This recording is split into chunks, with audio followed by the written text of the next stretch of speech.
Damp rose from the floorboards, a cold breath that curled around Elias Thorne's ankles and seeped through the thin soles of his boots until the chill settled in his marrow. He dipped the quill, the nib broad and split from weeks of scratching against rough paper, hovering over the ledger where Martha Gable formed sharp and black, a fleeting illusion of order in a room dedicated to chaos. Moving to the next column, he sought to inscribe the cause of death, yet the moment the quill touched the page, the ink bled outward.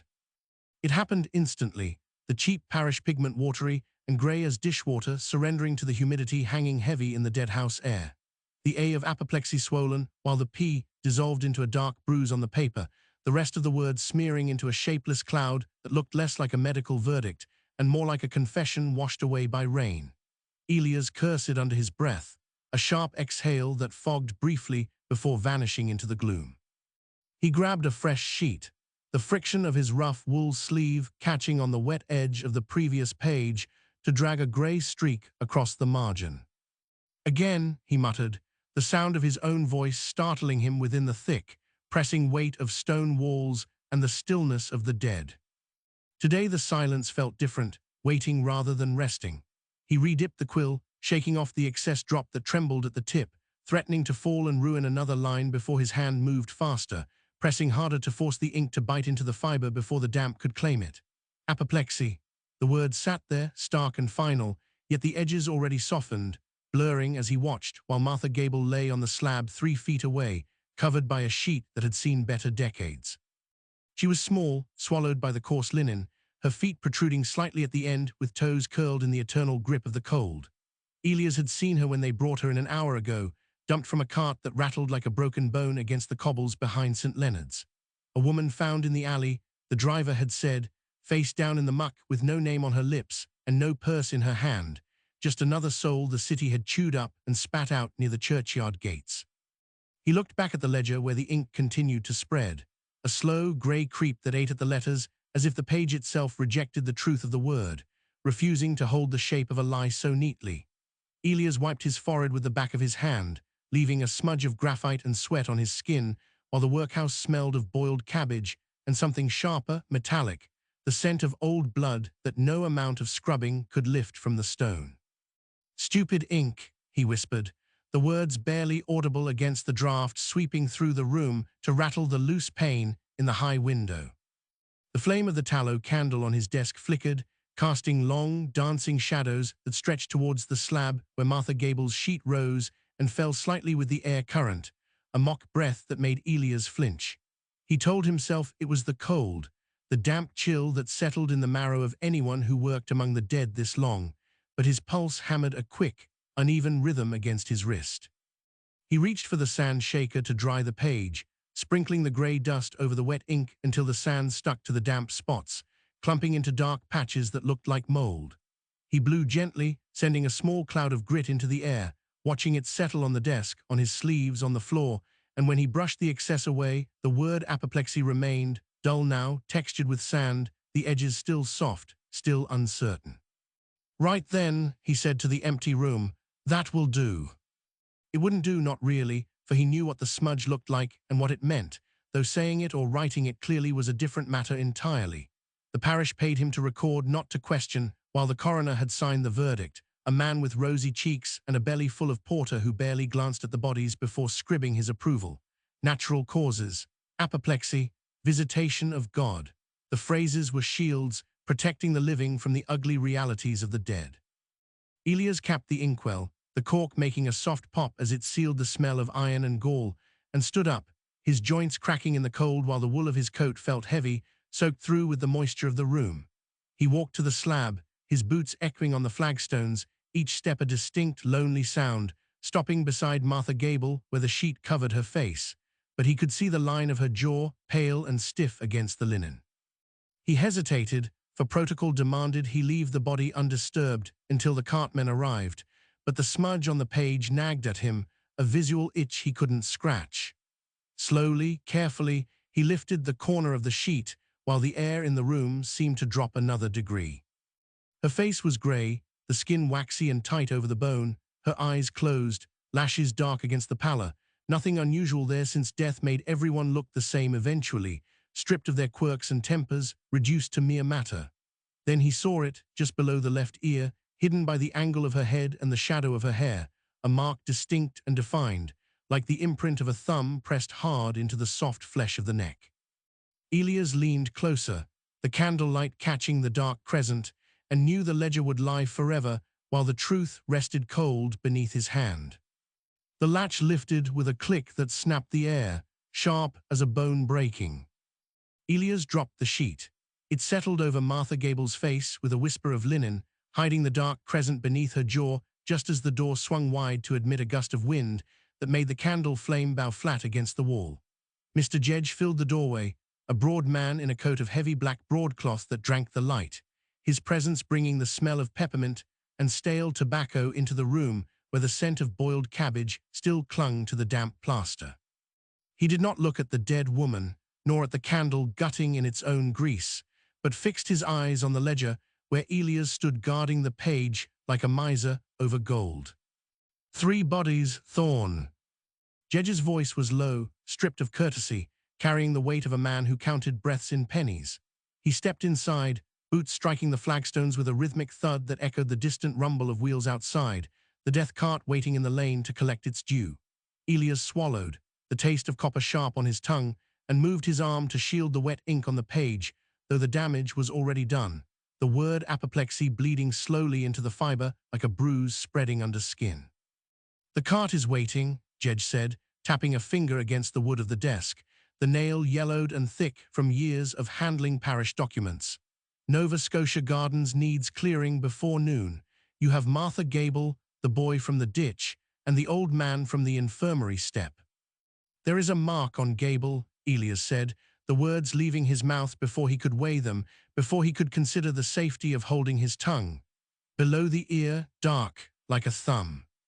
Jedge paused, his hand hovering over the ledger, then resumed its tapping, a steady, metronomic beat that seemed to measure the seconds ticking away until the burial fee was secured. He looked at Elias then, his eyes small and dark in a face padded with flesh, devoid of curiosity or concern, viewing the clerk not as a subordinate, but as a mechanism that had momentarily jammed. "Settling," Jedge said. "Blood pools, bodies cool. You have worked here 6 months and still you mistake the cold for violence." "It is distinct," Elias insisted, though his voice lacked the steel he wished for, sounding thin against the thick walls of the dead house. "I have seen settling. This is pressed." Someone held her. Jedge leaned forward, the smell of peppermint overpowering the metallic tang of the room, and placed a heavy hand on the ledger, pressing down on the page as if to pin the words in place before they could run any further. The ink smeared under his thumb, a grey streak marking the official record, yet he did not flinch, did not wipe it away, accepting the blur as part of the cost of doing business in a parish where the dead outnumbered the living 3-1. "Write the verdict given," Jedge said, his voice dropping an octave, becoming a warning wrapped in instruction. The coroner signed. The priest nodded. "Do you intend to argue with the dead woman or with the man who signs your wage?" Elias looked at the hand on the book, then at the sheet covering Martha Gable, the shape of her feet still protruding at the end, toes curled in that eternal grip of the cold. He wanted to speak again, to describe the precise arc of the bruise, the way the skin had broken slightly at the edge, but the words lodged in his throat, blocked by the image of the treadmill yard where men walked until their legs gave out, grinding bone to dust for the crime of having empty pockets. "No," Elias said. "Then move them." Jedge straightened, brushing a speck of dust from his sleeve, though the cloth was too dark to show any stain. "The cartmen are impatient. They charge by the hour, and I will not pay for their idleness while you study the complexion of a pauper." He turned to leave, the movement abrupt, shutting out the draft from the corridor as the door swung back on its hinges, but he paused with his hand on the latch, looking back over his shoulder without turning his body. "Strip them for the box," Jedge said, directing that clothes go to the storeroom. "Log the fabric, log the buttons, but do not log the dust." The door closed, the latch clicked. Elias stood alone in the sudden stillness, the air in the room seeming heavier now, pressed down by the weight of the instruction hanging in the gloom. He looked at the ledger where Jedge's thumb had smeared the ink, the word apoplexy now nearly illegible, a grey cloud obscuring the lie so thoroughly that it might as well have been blank.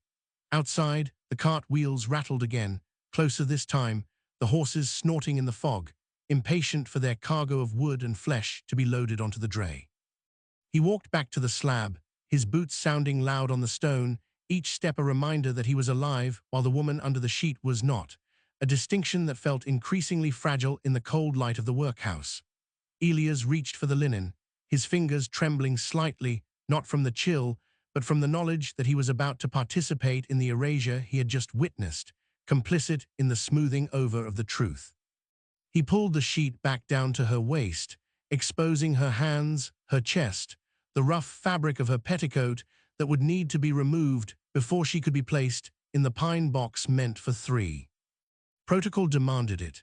The clothes had value, however slight, a button of bone, a scrap of wool, a lining that could be patched and reissued to the next soul who arrived with nothing but the clothes on their back. Elias began to unpin the petticoat, his fingers working the rusted pins that held the wool together, the metal cold against his skin, biting into the pads of his thumbs as he fought with the stiff fabric. He lifted the hem, the weight of the wet wool dragging at his hands, and reached inside to push the garment up over her hips, his touch clinical, detached, the way he had been taught to handle meat in a butcher's shop rather than the remains of a human being. His hand brushed against the lining near the pocket, a patch of fabric that felt different, thicker than the rest, and he paused, his fingers tracing the seam where the wool had been stitched back together with rough, uneven thread. It was not a standard pocket, not the simple slit sewn into the side for a handkerchief or a crust of bread, but a hidden space, carefully concealed within the layers of the petticoat itself. Elias hesitated, listening to the sounds of the yard outside, the shout of a cartman, the crack of a whip, before he slipped his fingers into the gap, feeling for the shape of whatever lay hidden there. Something hard met his thumb, metal, cool and smooth on one side, but jagged on the other. He pulled it free, holding the object up to the candlelight where the flame danced in the draught from the door. A silver shilling. He turned it over in his hand, the metal dull with age, and ran his thumb along the rim, feeling the uneven edge where the silver had been shaved away, clipped by a knife to steal the precious dust while leaving the face of the coin intact. It felt wrong in his palm, lighter than it should be, the jagged edge catching the skin of his thumb like a tiny saw, a physical reminder that value here was always stolen, always reduced, always less than it appeared. Elias looked at the slab, at the dead woman who had carried this secret in her lining, and then at the ledger where the ink was still wet, still smudging. He closed his hand around the coin, the metal biting into his palm, and listened to the cart wheels grinding against the cobbles outside, waiting for him to bring the dead out into the fog. Cold stone bit through the wool of Elias' trousers, leaching warmth from his knee until the joint stiffened, locked in a crouch behind the leaning slab of a pauper's grave. He held his breath, not to hide, but because the air tasted of coal smoke and stagnant water, thick enough to coat the tongue with grit. 10 yards away, the fog pressed against the iron railings of St. Leonard's, a white wall that erased the church tower and muted the clatter of carriages on Shoreditch High Street. Nothing moved, then a scuff of leather on wet earth. 3 shapes coalesced from the grey, emerging like developments in a daguerreotype plate, slow and grainy. The first was an old man, shoulders hunched against the damp, clutching a dark glass bottle by the neck with both hands. His hat lacked a brim, his coat lacked buttons, and his gait listed to the left, drunk or broken or both. Flanking him walked 2 others. One stood tall and thin, his silhouette jagged against the mist, while the second was stocky, broad across the chest, moving with a heavy, deliberate tread that sank deeper into the mud. Elias shifted his weight, the hem of his greatcoat dragging through a patch of nettle. He pressed a hand into his pocket, fingers finding the jagged rim of the shilling taken from Martha Gable, the metal cut into his thumb, a reminder. The tall man stopped, turning towards the old drunkard. He placed a hand on the elder's shoulder, a gesture that looked friendly from this distance but held the rigidity of a clamp. "Steady now, father," the tall man said. His voice carried clearly, cutting through the damp without effort. "You'll spill the gin if you sway like a ship in a gale." The old man mumbled, a sound lost in the throat, and hugged the bottle tighter against his chest. "Warmth is what you need," the stocky one said. He stepped around the old man, blocking the path back towards the main road. "Not this churchyard chill, it settles in the bone, makes the joints seize." "I have no pence," the old man said, the words slurred, thick with resignation. "Box is empty." "Who asked for pence?" The tall man laughed, a dry sound that did not reach the eyes, and declared they were going north to a dwelling near the canal where the fire's lit and the ale's hot, offering no cost for a friend of the parish. Elias leaned forward, straining to see the faces beneath the brims of their hats. The fog curled around their ankles, hiding their boots, making them appear to float above the grave. He knew the direction they pointed, north, towards Bethnal Green, towards the Nova Scotia Gardens, where the soil remained loose, turned over too many times for cabbage to grow. The old man hesitated, looking from one man to the other.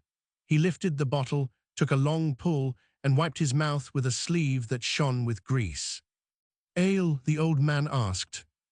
"Best in London," the stocky man said. He took the bottle from the old man's hand, not asking, and tucked it into his own coat pocket. "Leave that rot. We've got proper malt waiting." The old man did not protest the theft. He merely nodded, surrendering the last of his possessions with the ease of a man who expected nothing to remain his own. The tall man offered an arm, and the old man took it, leaning his weight against the stranger's side. They began to walk, turning away from the light of the street lamps, stepping into the thicker white drifts that rolled off the Regent's Canal. Elias watched them go. His muscles screamed from the crouch, calves tightening, but he did not stand. He waited until the sound of their footsteps faded, replaced by the rhythmic dripping of condensation from the yew trees. The fog swallowed them whole. One moment they were there, three distinct shapes against the grey. The next, only the mist remained, shifting and opaque. He stood up, knees cracking, and brushed the grave dirt from his trousers. The cold had settled deep, past the wool into the marrow. He pulled the shilling from his pocket and held it up to the faint light filtering through the churchyard haze. The clipped edge caught the glow, a serrated moon in his palm. Martha Gable had carried one of these. Now these men walked with a victim towards the same north ground, and Elias held the currency of their trade in his hand. It was not robbery. Robbery took what a man had. This took the man himself. Elias closed his fist around the coin, the metal warming against his skin, and turned back towards the path leading to Shoreditch High Street. He needed to return. Jedge would be waiting in the office, the ledger open, the pen poised to record another death that had not yet happened. The thought made his stomach turn, a sour acid rising in his throat. He walked faster, heels striking the pavement, trying to outpace the image of the old man's surrender. The gate creaked as he pushed through, the iron cold enough to burn his palm. He stepped onto the thoroughfare, where the gas lamps burned yellow and weak against the night. A cart rumbled past, horses steaming in the cold, driver hunched against the wind. Elias kept to the edge of the pavement, head down, collar turned up. He could feel the weight of the shilling in his pocket, heavy as a lead shot. He reached the workhouse entrance and paused, hand on the latch. Through the frosted glass of the office window, a shadow moved. Jedge, the overseer, was still there, working late, counting the week's take. Elias looked at the door, then at the dark street behind him where the three men had vanished into the white void. If he went in, he logged the dead. If he stayed out, he froze. Neither choice saved the old man. Elias opened the door and stepped into the hallway, the smell of boiled cabbage and disinfectant hitting him like a physical blow. He walked towards the office, his footsteps quiet on the flagstones, preparing his face for the lie he would have to tell about the burial records. He pushed the door open. Jedge sat at the desk, a stack of papers before him, but he was not writing. He was counting coins. Silver shillings slid from one hand to the other, clinking with a dull, flat sound that lacked the ring of genuine currency. Jedge looked up, his face smooth and unreadable in the candlelight. "You're late, Thorne," Jedge said. He did not stop counting. "The records for the morning intake need verification." "The churchyard was damp," Elias said. His voice sounded hollow in the small room. "The ink would not take." Jedge's hand paused. A single coin rested on his palm, the edge jagged and bright where the light caught the cut. He looked at Elias, then slowly closed his fingers over the shilling. "Damp paper is no excuse for missing entries," Jedge said. "We are not paid to watch the weather. We are paid to keep the count." Elias stepped closer, the smell of the overseer's pomade mixing with the metallic scent of the coins. He could see the pile on the desk, a small mountain of silver, all of them clipped, all of them stolen weight. "I saw men near the railings," Elias said. The words came out before he could stop them, driven by the image of the old man walking into the fog, taking a vagrant north, towards Bethnal Green. Jedge's pen stopped mid-stroke. The nib hovered over the ledger, a drop of black ink swelling at the tip, waiting to fall. He did not look at Elias. He looked at the strongbox behind him, locked tight. "Vagrants move, Thorne. They wander. It is their nature." Jedge's voice dropped, losing its administrative flatness, gaining an edge of warning. "Do not waste my time with gossip about drunkards seeking ale. Balance the accounts." He resumed counting. The coins clicked together, a dull rhythm that matched the beat of Elias' own frustration. Elias stood still, watching the overseer's hands move, knowing that the coin in his own pocket weighed the same as the ones on the desk, and that the silence in the room was heavier than the fog outside. He turned to leave, the hook of the truth caught in his throat, and walked towards the door, knowing he would not speak of the old man again. Not here, not where the coins could hear. The cart wheels had barely stopped grinding against the yard cobbles before the smell hit him, a wet, woolly stench of river mud and old sweat that seemed to rise from the floorboards themselves. Elias Thorne stood over the intake table, his quill poised above the ledger, watching as the parish beadle dragged the latest arrival from the straw-filled cart. The man was small, shrunken by hunger or disease, his limbs folded tight against his chest, as if he were trying to make himself invisible even in death. Another followed, a woman with hair matted to her skull, and then the boy, no older than 10, wrapped in a sack that had once held coal. "Natural causes," the beadle grunted, dropping the boy onto the slab with a thud that echoed in the high, vaulted room. "All three, found in the ditch off Shoreditch High, coroner's already signed." Elias dipped his pen. The inkwell sat near the edge of the desk, the liquid inside thick and black, struggling against the damp chill that seeped through the stone walls. He touched the nib to the paper, intending to write the date, but the fiber drank the pigment too quickly. The line bled outward, a grey spiderweb spreading across the page, obscuring the numbers before he could even form them. He pressed harder, trying to force the letters to hold their shape, but the cheap parish ink refused to bind, turning sharp angles into blurry smudges that looked less like words and more like bruises. "Move the lamp closer," Elias said, his voice tight. "The air is too thick." The beadle shrugged, wiping his hands on his apron, leaving streaks of grime across the coarse linen. "Ain't the air, Clark? It's the paper. Parish bought the cheapest stock again. Says the ratepayers won't foot the bill for rag-bound when rags are scarce." Elias ignored him, shifting the candlestick until the flame danced directly over the open book. The heat did little to dry the humidity. Instead, it made the room feel claustrophobic, the shadows stretching long and distorted against the piles of waiting shrouds. He looked down at the boy. The child's face was pale, almost translucent in the flickering light, but it was the mouth that held Elias' attention. The lips were parted slightly, and the tip of the tongue protruded, dark and swollen against the teeth. There were no marks on the neck, no bruising visible through the grime, yet the eyes were congested, the whites turned a sickly yellow-red, as if the blood had been trapped there by a sudden, violent pressure. He had seen this before, not in the workhouse, but in the medical texts he had borrowed from the infirmary doctor last winter, pages detailing the mechanics of asphyxiation where the hide bone remained intact, but the soft tissue told a different story. Strangulation by ligature, the book had said, or by hand. "Name?" Elias asked, not looking up. "Don't have one," the beadle said, already turning towards the door. "Just another foundling, put unknown male approx, age 10 and be done with it. Jedge wants the cart back at Nova Scotia Gardens before the fog sets in proper." "The cause," Elias said, the quill hovering an inch above the line where the ink was already beginning to feather. "You said natural." "Said what the coroner said." The beadle paused, hand on the latch, his silhouette sharp against the grey light of the hallway. Apoplexy or visitation, doesn't matter which you write, long as the count matches the hole in the ground. Elias looked at the boy's hands. They were clenched, fingers curled into palms that held nothing, yet the knuckles were white, the tendons standing out like wire under the skin. A struggle, or just the rigor of the cold?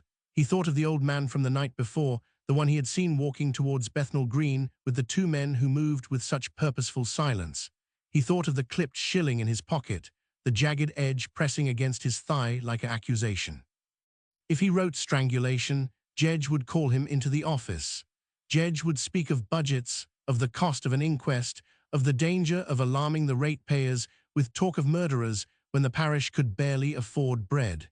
Jedge would mention the treadmill. The ink dropped. A single black tear fell from the nib, landing squarely on the line reserved for the cause of death. It spread instantly, a dark bloom consuming the space where the truth should have been. Elias watched it grow, mesmerized by the way the water in the pigment carried the carbon into the fibers, erasing the boundary between the paper and the stain. It looked like a shadow. It looked like a handprint. Thorne! The voice came from the doorway. Jedge stood there, his coat buttoned high against the chill, his face a mask of impatient bureaucracy. He did not look at the bodies. He looked at the ledger. "The cart is waiting," Jedge said, stepping into the room. His boots clicked on the flagstones, a sharp, rhythmic sound that cut through the heavy silence. "Have you finished the entries? The ground at Nova Scotia is soft this time of year. They need to fill the grave before the rain turns the soil to slurry." "The ink is running," Elias said, his hand tightening around the quill until the wood creaked. "The paper is insufficient." Jedge reached the desk and leaned over, his shadow falling across the open page. He looked at the smudge, then at the boy's protruding tongue, then back at Elias. His eyes were flat, devoid of curiosity or pity, measuring the clerk rather than the dead. "Write visitation of God," Jedge said softly, adding that it covers a multitude of sins, Thorne, and dries faster than the truth. Elias felt the muscles in his jaw tighten. He could smell the overseer's pomade, cloying and sweet, mixing with the rot of the room. He could hear the distant rumble of the cart outside, the horses shifting their weight, impatient to be rid of their cargo. He looked at the boy's face one last time, memorizing the congestion in the eyes, the specific angle of the jaw, storing it in that private journal he kept hidden beneath the floorboards of his lodging. Then he lowered the quill. He wrote the words, "Visitation of God." The letters were shaky, the ink bleeding at the edges, but they held. They formed a shape that meant nothing and everything, a shield against the questions no one would ask. "Good," Jedge said, straightening up. He tapped a finger on the stack of completed permits. "See that the shrouds are tied tight. We cannot have things slipping out during the transport. It upsets the neighbors." Jedge turned to leave, his coat tails swishing behind him, but he paused at the threshold. He did not look back. "And Thorne, burn those rags you used to wipe the nib, for the damp makes them moldy, and we don't need the smell lingering." The door closed, the latch clicked. Elias sat alone with the three bodies and the spreading stain on the page. He listened to the cart wheels begin to turn outside, the rhythmic crunch of iron on gravel fading into the distance. He reached into his pocket, his fingers brushing against the cold metal of the shilling he had found earlier, the one with the clipped edge. He pulled it out and placed it on the desk, next to the ledger. In the flickering candlelight, the jagged rim caught the flame, shining like a tiny, broken smile. He blew out the candle. Darkness rushed in, thick and absolute, but even in the black, he could feel the weight of the coin against the wood, and somewhere beyond the wall, in the direction of Bethnal Green, a dog began to bark, a sharp, frantic sound that was swallowed almost instantly by the rising fog. Elias waited for his eyes to adjust, staring at the spot where the window should be, wondering if the glass was still clear, or if the condensation had already begun to weep down the pane, hiding the street from view just as effectively as the lies in his book.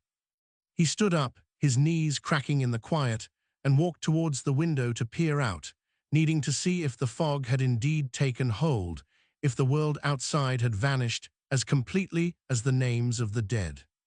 But as he approached the sill, His foot struck something hard on the floorboards, a metallic clatter that did not belong to the room's sparse furnishings.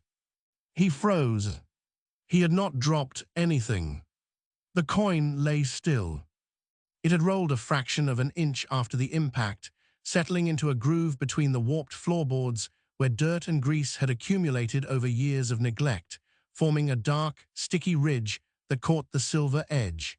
Elias did not breathe. He stood with one foot raised, hovering above the object as if it were a viper coiled in the straw, his muscles locked in a paralysis that had nothing to do with the cold and everything to do with the sudden, violent intrusion of the outside world into this sealed room of the dead.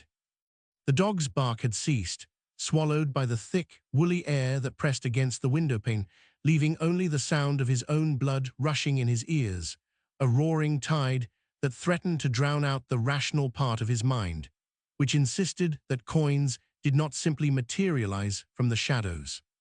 He lowered his foot slowly, the sole of his boot making no sound on the grimy wood, and crouched until his knees cracked, a sharp protest of bone and tendon in the stillness. The candle was out, but a sliver of grey light filtered through the condensation on the glass, enough to reveal the jagged profile of the shilling. It was not the one from his pocket. That coin remained on the desk, a heavy, comforting weight against the ledger's spine, a tangible proof of a discovery he had made himself. This second piece lay on the floor, gleaming with a dull, sickly luster, its rim shaved down to a knife edge that looked capable of slicing skin. Someone had thrown it, or placed it.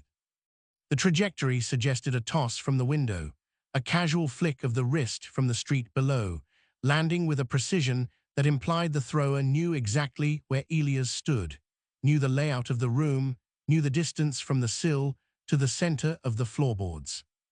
A draft whispered through the frame, carrying the scent of wet coal dust and the faint, coppery tang of the canal, a smell that clung to the clothes of the men who worked the locks at Limehouse. Elias reached out, his fingers trembling not from fear but from a cold, creeping rage that tightened his throat, and picked up the coin. It was warm, not the chill of the room, but the residual heat of a hand that had held it moments before, a human warmth that lingered on the metal like a fingerprint. He turned it over in his palm, feeling the rough, bitten edge cut into his thumb, a sharp reminder of the violence embedded in the currency of this city. 2 clipped shillings in one day. One found in the pocket of a dead man who had supposedly died of natural causes, and now this one delivered to his feet like a tithe or a threat. "Who is there?" he whispered, the words dying instantly in the damp air, too soft to carry beyond the walls. No answer came, only the settling of the building, the groan of timber adjusting to the weight of the bodies in the next room, and the distant, muffled clip-clop of a horse moving away on the pavement outside. The fog had thickened, turning the world beyond the glass into a swirling void of grey and black, erasing the street, the houses, the witnesses. If someone stood out there now watching him through the condensation, they would be invisible, a ghost in the machine of the parish, unseen and unheard. He stood up, the coin clutched tightly in his fist, and walked back to the desk, his movements stiff and mechanical. He needed light. He needed to see the ledger again, to check the entries, to ensure that the ink had not spread further, that the lie he had written had not somehow bled into the margins and exposed itself. He struck a match against the leg of the table, the sulphur flare bright and harsh in the gloom, and relit the candle. The flame sputtered, then steadied, casting long, dancing shadows that stretched across the room like grasping fingers. The ledger lay open where he had left it. The words "visitation of God" stared back at him, the ink now dry, the letters solidified into a permanent falsehood. But beneath the page, tucked into the binding where the glue had failed, was the scrap of cloth he had saved from the boy's tunic. A small, dirty rag stained with the red clay of the North Road, the specific soil of Bethnal Green that clung to the boots of the men who walked there. He had hidden it there as a secret testament, a piece of evidence that contradicted the official verdict, a tiny anchor of truth in a sea of bureaucratic lies. He reached for the book, intending to press the cloth deeper into the spine, to secure it against the prying eyes of Judge or any other official who might decide to audit the records.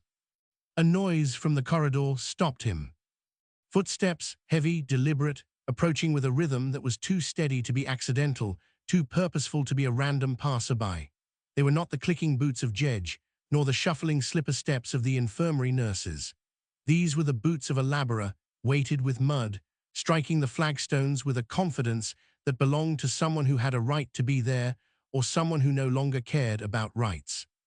Elias slammed the ledger shut, the sound cracking like a pistol shot in the small room, and shoved the stack of burial permits on top of it, his hands moving with a frantic speed that betrayed his calm facade. He grabbed the rag from the binding just as the latch began to turn, stuffing the dirty cloth into his waistcoat pocket, against his skin, where the warmth of his body would hopefully dry the dampness before it could stain his shirt. The door opened. A man stood in the frame, silhouetted against the dim light of the hallway. He was tall, broad-shouldered, wearing a coat that was too thin for the season and a hat pulled low over his eyes. He did not look like a parish official. He looked like the men Elias had seen near St. Leonard's, the ones who moved with the quiet efficiency of predators who knew the habits of their prey. "Mr. Thorne," the man said, his voice low and gravelly, devoid of any accent that might place him in a specific district. "The overseer sent me, said you had some items that needed burning."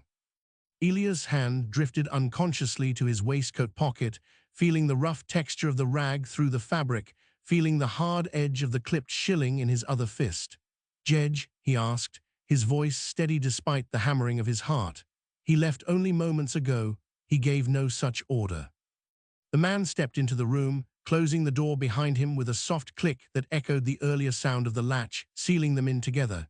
He did not advance further, but stood near the entrance, his hands deep in his pockets, his posture relaxed yet alert, like a dog waiting for a command. "Orders change, Clark. The fog is getting thicker. Best to clear the air before it settles in the lungs." He gestured towards the grate, where the ashes of previous fires lay cold and undisturbed. "Burn them, all of them, the rags, the scraps, the mistakes." Elias looked at the man, then at the grate, then back at the ledger hidden beneath the permits. The smell of the man's coat reached him now, cutting through the pomade and the rotor, a sharp, acrid scent of tobacco and something else, something metallic and raw like fresh-turned earth. "I have no mistakes," Elias said, his fingers tightening around the shilling in his pocket until the jagged edge bit into his palm. "Only the records, and those belong to the parish." The man smiled, a thin, humorless stretching of lips that did not reach his eyes. "Everything belongs to the parish, Mr. Thorne, even the things you think you've hidden." He took a step forward, and the candlelight caught the glint of something in his own pocket, a flash of silver that matched the warmth in Elias' fist. "Especially the things you think you've hidden." Elias backed away, his hip pressing against the desk, the wood digging into his spine. The man's presence filled the room, displacing the air, making it hard to draw breath. The fog outside seemed to press closer against the window, watching, waiting for the smoke to rise. "What do you want?" Elias asked, the question escaping before he could stop it, a desperate plea for clarity in a world that offered none. The man stopped, tilting his head slightly, as if listening to a sound Elias could not hear. "Just the fire, Clark. Light it, before the ink dries completely." He pointed to the grate, his finger steady and unblinking, warning that they wouldn't want the damp to ruin the paper. "It makes the words run, and we both know how messy that can get." The grate stayed cold. Elias held the stranger's gaze, refusing to let his eyes drop to the empty iron jaws that waited for paper and truth alike. The smell of turned earth clung to the visitor, a heavy, loamy scent that had no business inside a room lined with ledgers and ink pots, a smell that spoke of shallow holes dug in haste beneath the cover of night. It was the odor of the North Road, the very soil that stained the rag, now burning a hole in Elias' waistcoat pocket. "I keep no scraps," Elias said, forcing his voice to remain flat, devoid of the tremor that shook his knees. "The parish supplies what is needed, nothing more." The man took another step, the floorboard groaning under his weight, a sound like a bone snapping in a quiet house. He did not blink. The candle flame shivered in the draft created by his movement, casting long, distorted shadows that made the man's coat seem to ripple like water. "Jedge worries about waste. Clutter invites rats. Rats invite attention." "He worries about the budget," Elias corrected, the words slipping out before he could check them, a reflex of clerical pedantry that felt dangerously out of place. Not rats. A flicker of amusement touched the man's mouth, gone as quickly as it appeared. Same thing in the end, mouths to feed, costs to cut. He glanced at the stack of burial permits covering the ledger, his eyes lingering on the top sheet where the ink was still wet, the letters blurring slightly in the damp air. You write fast, Clark, fast enough to make mistakes, fast enough to write things that shouldn't be written. Elias' hand twitched towards the permits, an instinctive move to shield the book, but he stopped himself, letting his arm fall limp against his side. To react was to admit there was something to hide. To freeze was to look guilty. He needed to move, to act the part of the board functionary annoyed by an interruption, but his muscles felt locked, rigid with the fear that the man could smell the lie on him, could see the outline of the cloth through the thin wool of his waistcoat. There are no mistakes, Elias repeated, the phrase tasting like dust, only the dead and their names. Names are cheap, the man said, turning his head slightly towards the window where the fog pressed against the glass like a white, suffocating blanket that hid the world outside. It's the details that cost. The how, the where, the why. When he looked back at Elias, his eyes were dark and unreadable in the gloom. Those are the things that get people hung, or worse. The threat hung in the air, heavier than the smoke that was not there, pressing against Elias' chest until he found it difficult to draw a full breath. He thought of the boy, the congestion in the eyes, the tongue protruding in that silent scream that he had erased with a stroke of his quill. He thought of the scrap of cloth in his pocket, stained with the red clay of Bethnal Green, a tiny piece of evidence that could hang this man and every other predator who walked the streets of London. And he thought of the treadmill, the endless, grinding walk that would break his legs and his spirit if Jedge decided he was too much trouble to keep. The fire is out, Elias said, gesturing to the grate with a hand that he hoped looked steady. I have no wood, no coal, nothing to burn. The man smiled again, a cold, sharp expression that showed too many teeth. Then we shall have to manage without. He reached into his pocket, and Elias flinched, his body recoiling before his mind could command it to stay still. But the man only pulled out a small, crumpled packet of tobacco, which he began to stuff into a pipe with deliberate, slow movements. Take your time, Clark, finish your work, make sure the numbers add up. He struck a match against the leg of the desk, the sulfur flare bright and harsh, illuminating the hard lines of his face for an instant before he leaned over to light his pipe. The tobacco glowed, a tiny orange eye in the darkness, and he drew on it deeply, the smoke curling around his head like a halo of grey mist. Jedge will be back soon. He likes to check the sums himself, before the cart comes. Elias nodded, a stiff, jerky motion. Of course. Good lad. The man turned towards the door, his coat swirling around his ankles as he moved. Don't forget to lock up, for the fog plays tricks on the mind. It makes you see things that aren't there or miss things that are. He opened the door and stepped out into the corridor, pulling it shut behind him with that same soft, final click. The silence rushed back into the room, filling the space he had occupied, heavy and oppressive. Elias stood frozen for a moment, listening to the footsteps recede down the hall, fading into the muffled quiet of the workhouse. Then he moved. He crossed the room in 3 long strides and threw the bolt on the door, the metal sliding home with a satisfying clunk.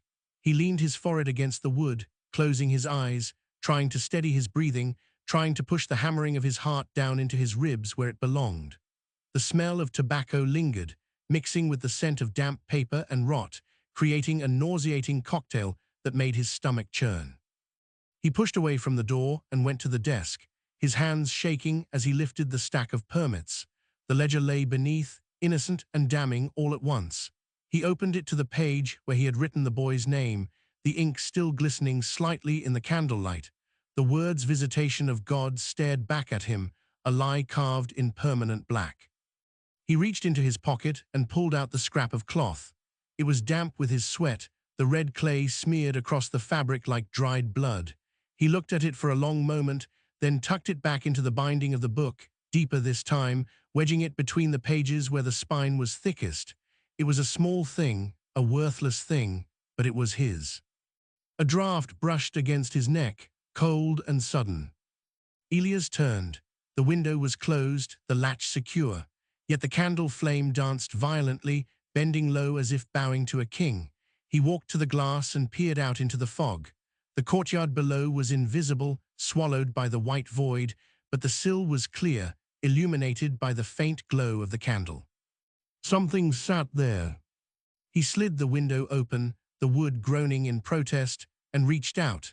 His fingers closed around a cold, hard object. He pulled it inside and held it up to the light. A shilling, clipped around the edges, the silver shaved away to leave a jagged, toothed rim. It was identical to the one in his pocket, the one he had found in the poor box, the one that linked the parish to the grave robbers and the killers. But this one was different. Scratched into the soft metal, crude and deep, was a single letter, T. Thomas. Elias dropped the coin onto the desk, where it spun with a dull, wrong sound, wobbly and unstable, before falling flat. It rolled once, twice, then came to rest against the inkwell, the jagged edge catching the light. They knew not just that he was watching, but that he knew them. The footsteps in the corridor had not faded away. They were coming back. The coin stopped spinning. Elias snatched it from the wood before the serrated edge could scratch the ledger's margin, his fingers closing over the cold silver with a grip that whitened his knuckles. The footsteps in the hall had changed tempo, no longer the casual drift of a man leaving, but the heavy, purposeful stride of someone returning to collect a debt. He blew out the candle. Darkness swallowed the room instantly, thick and absolute, save for the faint grey smear of light bleeding through the fogged windowpane. He did not move. He did not breathe. He stood frozen behind the desk, the clipped shilling digging into his palm, listening as the latch on the corridor door rattled, tested, then fell still. Silence stretched, thin and terrible. Then a low curse from the other side of the wood, followed by the scuff of a boot heel dragging against the flagstones as the walker turned away. The sound receded, slower this time, hesitant, as if the man outside expected the floorboards inside to creak under the weight of a hiding clerk. Elias waited until the rhythm of the steps dissolved entirely into the workhouse's ambient groaner, the settling of timber, the distant cough of a consumptive in the ward above, the drip of a leak somewhere in the walls. Only then did he exhale, a shuddering gust that tasted of stale tobacco and his own fear. He could not stay here. The thought arrived not as a decision, but as a physical compulsion, a tightening in his gut that demanded motion. If they had marked him with the coin, if they knew he held the scrap of red clay and the truth of the boy's bruised neck, then the safety of the parish walls was an illusion, a paper shield against a knife. He needed to see the source.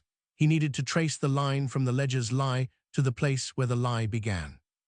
Elias grabbed his coat, a threadbare thing that smelled of damp wool and ink, and pulled it on over his waistcoat. He shoved the clipped shilling and the cloth scrap deep into his pocket, ensuring they made no sound against the metal buttons. He opened the window again, the hinge squeaking a protest that sounded like a scream in the quiet room, and climbed out onto the narrow stone ledge.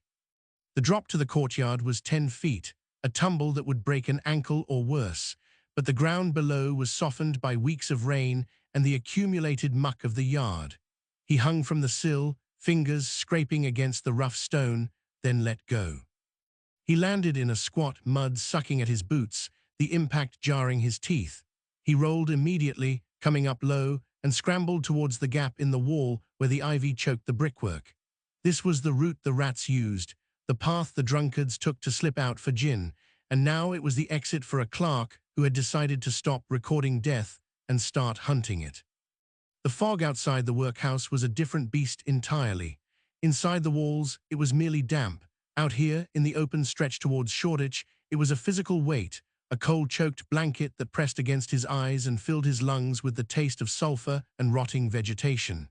Elias pulled his collar up, keeping his head down, and began to walk. He did not head for home. He turned north, following the memory of the two men he had watched days prior, the ones who had carried the sack that moved with a peculiar, limp rhythm. They had vanished into the mist in this direction, towards the marshes of Bethnal Green. The streets were empty. Gas lamps hung like suspended ghosts, their light diffused into useless halos that illuminated nothing but the swirling vapor. Elias walked fast, his boots splashing through puddles that reflected no sky, his heart hammering a frantic rhythm against his ribs. He passed the churchyard of St. Leonard's, where the gravel were fresh and the soil turned over in uneven mounds, but he did not look. To look was to invite the ghosts, and he needed all his wits for what lay ahead.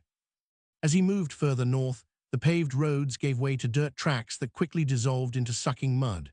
The houses grew sparse, standing isolated amidst the reeds like broken teeth in a gumline.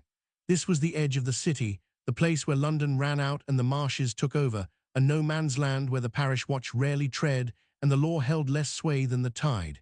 Elias slowed his pace, his breath coming in short, white puffs. He was close. He could feel it in the air, a stillness that felt unnatural, a silence that swallowed the usual sounds of the nighter, the bark of a dog, the rattle of a cart, the shout of a drunkard. He saw the dwelling before he heard it. It stood alone, a squat brick structure surrounded by a patch of ground that had been recently disturbed. Even in the gloom, the difference in the earth was visible. The soil was darker, looser, piled in uneven ridges against the back wall where a garden should have been. There were no flowers here, no vegetables, only the raw, turned earth of a grave dug in haste. Elias crouched behind a stack of rotting timber, his eyes fixed on the house. A single window on the ground floor was cracked, the glass missing, offering a sliver of view into the interior. A tallow candle burned on a table inside, its flame steady and yellow. Shadows moved against the far wall, elongated and distorted. Two figures, one sat, the other stood. They were not speaking. The standing figure lifted something heavy from the floor, a bundle wrapped in sacking, and carried it towards the back door with a grim, practiced efficiency. The movement was fluid, devoid of hesitation, the action of men who had done this 100 times before. Elias pressed his hand over his mouth to stifle a gasp, his stomach heaving. He recognized the bundle's shape. It was the size of a man, or perhaps a woman, limp and pliable. He forced himself to watch, to burn the image into his mind, knowing that this was the evidence that could hang them all, the proof that the apoplexy in his ledger was a murder weapon. A sudden gust of wind swept through the marshes, tearing at the fog, ripping the white veil apart for a fleeting, terrifying second. The air cleared just enough to reveal the rear yard of the dwelling. There, parked beneath the skeletal branches of a dead elm, sat a cart. It was covered by a tarpaulin that sagged heavily in the center, weighted down by something substantial beneath the canvas. But it was not the load that stopped Elias' breath, it was the wheels. They were massive, iron-rimmed, with a distinctive pattern of spokes reinforced by an extra crossbar. He had seen that pattern yesterday. He had traced it in the mud of the workhouse courtyard when the parish death cart had arrived to collect the unclaimed poor. The same cart, the same wheels. The parish was not just ignoring the trade, they were facilitating it. The bodies were not being lost to the fog, they were being loaded onto official wagons and transporting under the guise of burial, only to be delivered to this house, to this garden, to the surgeons who paid in clipped silver. The wind died. The fog rushed back in, sealing the yard once more, but the image was seared into Elias' mind. He began to back away, his movements slow and deliberate, fearing that a snapped twig would betray him. He needed to get back. He needed to write this down, to sketch the wheel pattern, to document the location before the memory faded or the courage failed him. He turned, his boot sinking into the soft earth, and froze. From inside the house, a dog barked. It was not a friendly sound, but a sharp, aggressive yelp that cut through the mist like a knife. Then came the sound of boots on gravel, heavy and fast, moving towards the back door.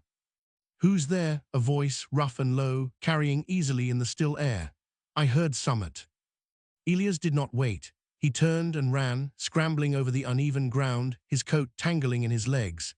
He could hear the door slam open behind him, the shout of command, the heavy thud of pursuit. He spotted a ditch running parallel to the track, filled with stagnant black water and choked with reeds. Without thinking, he launched himself into it, landing with a splash that sent muddy water up to his waist. He sank into the slime, the cold shocking his skin, and pressed himself flat against the bank, pulling a cluster of dead rushes over his head. The boots crunched past, inches from his face. He held his breath, his lungs burning, the smell of rotting algae filling his nose. The men paused, their flashlights sweeping the fog, the beams cutting through the darkness like searching fingers. "Nothing here," one grunted, just a fox likely." "Check the ditch," the other said, "closer now." Elias closed his eyes, his hand tightening around the clipped shilling in his pocket, the jagged edge biting into his flesh. If they found him, he would be just another entry in the ledger, another victim of apoplexy, another body in the garden. The beam of light swept over the rushes, pausing for a heartbeat that felt like an eternity, then moved on. The footsteps receded, fading back towards the house. Elias waited until the silence returned, absolute and heavy, before he dared to move. He crawled out of the ditch, dripping with filth, shivering violently, and began the long, dark trek back to Shoreditch. He had the truth now. He had the location, the cart, the complicity. All he had to do was write it down before the ink ran dry or before the fog took him too. Safe in his room, the candle relit and trembling, Elias dipped his quill. He drew the wheel pattern on the page, the lines sharp and precise. He began to write the address, the date, the names he suspected. But as the nib touched the paper, his hand, exhausted and shaking from the cold, jerked sideways. The inkwell tipped. Black fluid surged across the page, swallowing the wheel, the address, the evidence, spreading out in a dark, irretrievable stain that looked suspiciously like a handprint. The black pool spread. It ate the wheel. Elias stared at the ruin of his page, the dark stain blooming outward with a speed that felt malicious, as if the ink itself sought to erase the crime before the words could dry. He reached for a rag, his fingers slick with the same cheap, watery pigment the parish supplied, but stopped. To wipe it would be to smear the evidence further, turning the distinct lines of the cart's crossbarred spokes into a grey, meaningless blur. He sat frozen, the candle guttering in the draught from the window, while the smell of the rotting algae, stagnant mud, the sour tang of fear sweater rose from his clothes to mix with the sharp, metallic scent of the spill. "Damn it," he whispered, the words cracking in his throat. He pushed the chair back, the legs scraping harsh against the floorboards, and stood up. His trousers clung to his legs, heavy and cold, the damp fabric chafing against his skin with every shift of his weight. He needed to wash. He needed to burn these clothes before Jedge saw them, before the smell of the marshes gave him away in the sterile air of the office. But first, he had to save the page. He grabbed a fresh sheet of paper, laying it over the wet stain in a desperate attempt to blot the excess, pressing down with the palm of his hand until his knuckles turned white. When he lifted it, the transfer was faint, a ghost of the wheel pattern barely visible against the fibrous grey of the new stock. It was enough. He dipped the quill again, wiping the nib on the rim of the pot with a trembling hand. The ink held its form this time, dark and viscous, refusing to run. He wrote quickly, the script jagged and hurried, skipping the address he had lost and going straight for the description of the wheels. Iron-rimmed, extra crossbar, parish mark obscured by mud but pattern identical to Death Cart 4. He underlined the number twice, the nib tearing a small hole in the paper. A floorboard creaked in the hallway outside his door. Elias froze, the quill hovering above the page, a single drop of ink swelling at the tip like a dark eye. He held his breath, listening. The workhouse was never truly silent. The groans of the sick, the rattle of chains, the endless shuffling of feet in the yard below created a constant, low hum of misery. But this was different. This was a deliberate pause, the weight of a boot testing the wood before committing to the step. "Elias." The voice was low, muffled by the door, but unmistakable. "Mr. Jedge." Elias' heart hammered against his ribs, a frantic, bird-like thrashing that made his chest ache. He looked at the stained page, then at the fresh one with its half-finished confession. He could not hide them both. He could not explain the smell of the ditch or the mud drying in crusty flakes on his boots. "Coming, sir," he called out, his voice surprisingly steady, though it sounded thin and distant to his own ears. He swept the stained page under a stack of ledgers, burying it beneath the dull weight of official records, and left the fresh sheet exposed, turning it face down as if he had merely been balancing accounts. He grabbed a towel and began to vigorously rub at his hands, scrubbing away the black ink as if it were blood. The door opened before he could finish. Jedge stepped inside, bringing a gust of cold air from the corridor with him. He held a lantern low, the light casting long, dancing shadows that stretched across the room to touch Elias' boots. The overseer's eyes, small and pale in the gloom, narrowed as he took in the scene, the spilled ink, the wet towel, the clerk standing shirtless and shivering in the chill. "Working late, Thorne?" Jedge asked, his tone devoid of curiosity, flat and administrative. "The gas lamps in the main hall were extinguished an hour ago. I saw your candle from the yard." "Checking the ledgers, sir," Elias said, keeping his back to the stack where the stained page lay hidden. "The November entries. The number, sir, they did not sum correctly." Jedge took a step further into the room, the lantern swinging slightly. The light caught the mud on Elias' trouser leg, a dark, wet patch that stood out against the worn wool. The overseer's gaze dropped to it, lingered for a heartbeat that stretched into an eternity, then moved back to Elias' face. "You have been walking," Jedge stated. "It was not a question. In this weather." "A walk, sir, to clear the head, for the numbers tend to swim before the eyes after too many hours." Elias forced a smile, though his lips felt stiff and numb. "The air is sharp tonight, good for the lungs, they say." Jedge did not smile back. He moved to the table, setting the lantern down next to the inkwell.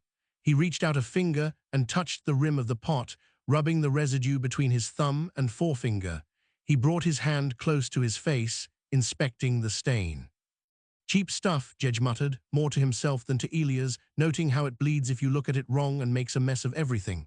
He looked up, his eyes locking onto Elias. "We must be careful with our records, Thorne, for clarity is paramount. Ambiguity leads to errors, and errors lead to questions. And questions," he trailed off, letting the sentence hang in the cold air, unfinished and heavy with implication.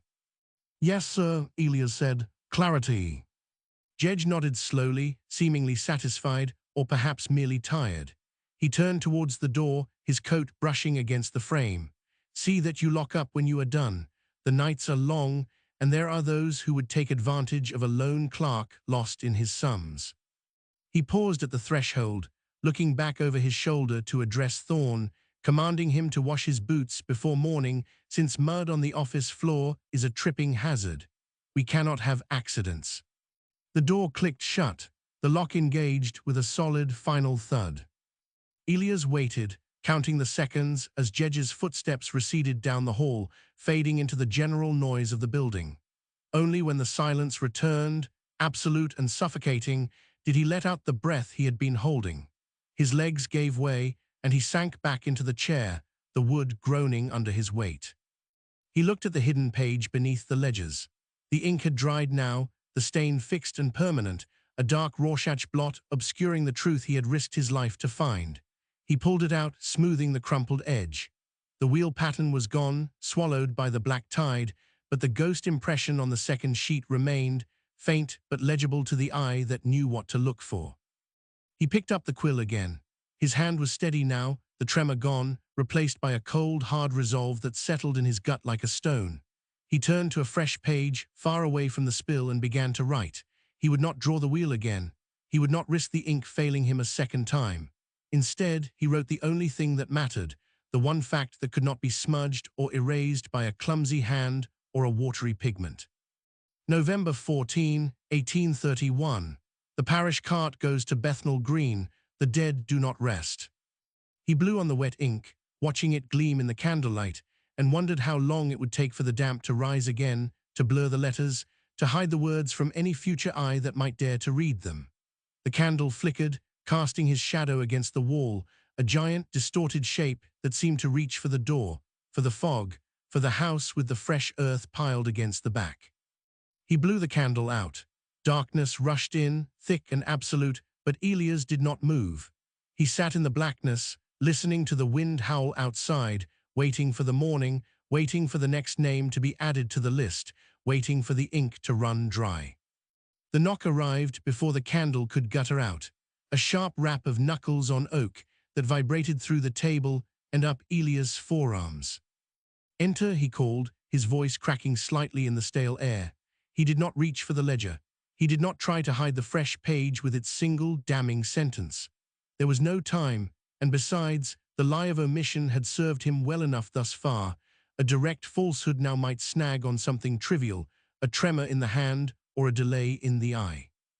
The door opened. It was not Jedge returning to finish his threat, nor a constable come to drag him to the treadmill for insubordination. A man in a blue coat stood in the frame, rain dripping from the brim of his hat onto the flagstones of the corridor. The water pooled dark around his boots, mirroring the wet patch on Elias' own trousers that Jedge had noted moments before.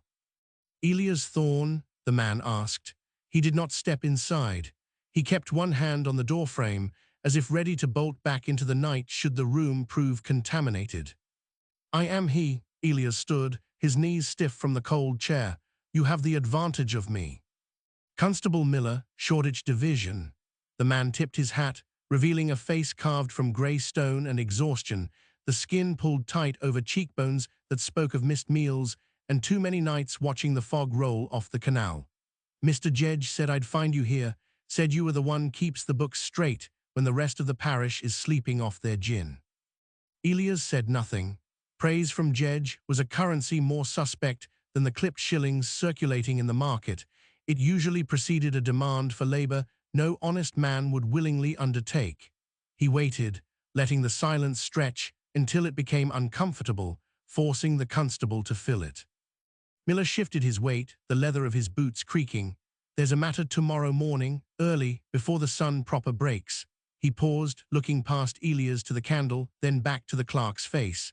"We're turning over a plot in Bethnal Green, Nova Scotia Gardens. The ground's gone soft. Subsidence, the neighbors say, but the magistrate wants a witness from the parish office, someone who knows the names." "The dead are buried," Elias said. It came out flat, devoid of the horror churning in his gut. "Their names are recorded. What need has the magistrate of a clerk?" "Official record," Miller said, reciting the words as if he had rehearsed them in the cab ride over. "Need to match the bodies to the ledger. Verify the cause of death.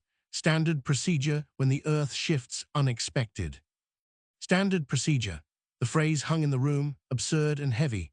There was nothing standard about digging up grave in the dark of a November morning, nothing routine about a constable fetching a junior clerk to watch corpses exhumed from the very ground where the Burkers had been at work.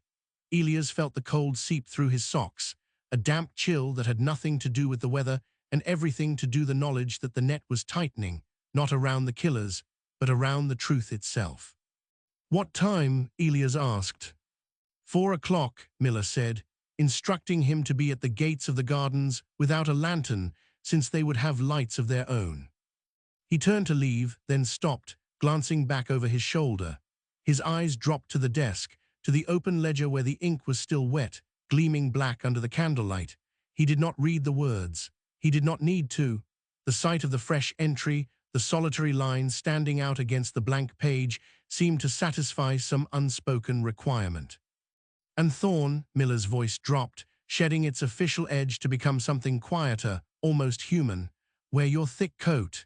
It was going to be a cold dig, for the soil down there doesn't give up its secrets easy. The constable pulled the door shut, leaving Elias alone with the dying candle and the smell of wet wool that lingered in the doorway. 4 o'clock. Elias looked down at his hands. They were trembling again, a fine, rapid shake that he could not suppress. He clenched them into fists, driving the nails into his palms until the pain anchored him, until the trembling stopped. He walked to the window and pressed his forehead against the cold glass. Outside, the fog had thickened, swallowing the street lamps and turning the world into a series of grey smudges, indistinct and blurred, just like the entries in his ledger.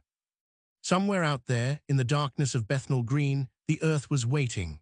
It held the bodies of the boy, the woman, the men whose names he had written and then watched dissolve into grey blurs. Tomorrow, the ground would open, and the truth would claw its way to the surface, stripped of the euphemisms and the cheap ink that had tried to hide it. He turned back to the desk and blew out the candle. The smoke curled upward, a thin grey ribbon that vanished into the gloom. He would go. He had no choice. To refuse would be to admit guilt, to signal that he knew more than a clerk should. But to go was to stand witness to the failure of his own pen, to see the physical reality of the words he had struggled to make legible. Elias picked up his hat from the hook by the door. The felt was damp, heavy with the moisture of the room. He placed it on his head, pulling the brim low over his eyes. Then he reached for his coat, the thick woolen garment that smelled of dust and old paper, and pulled it on. He locked the office door behind him, the key turning with a harsh grind in the lock. The sound echoed down the empty hallway, a final note in the symphony of the night.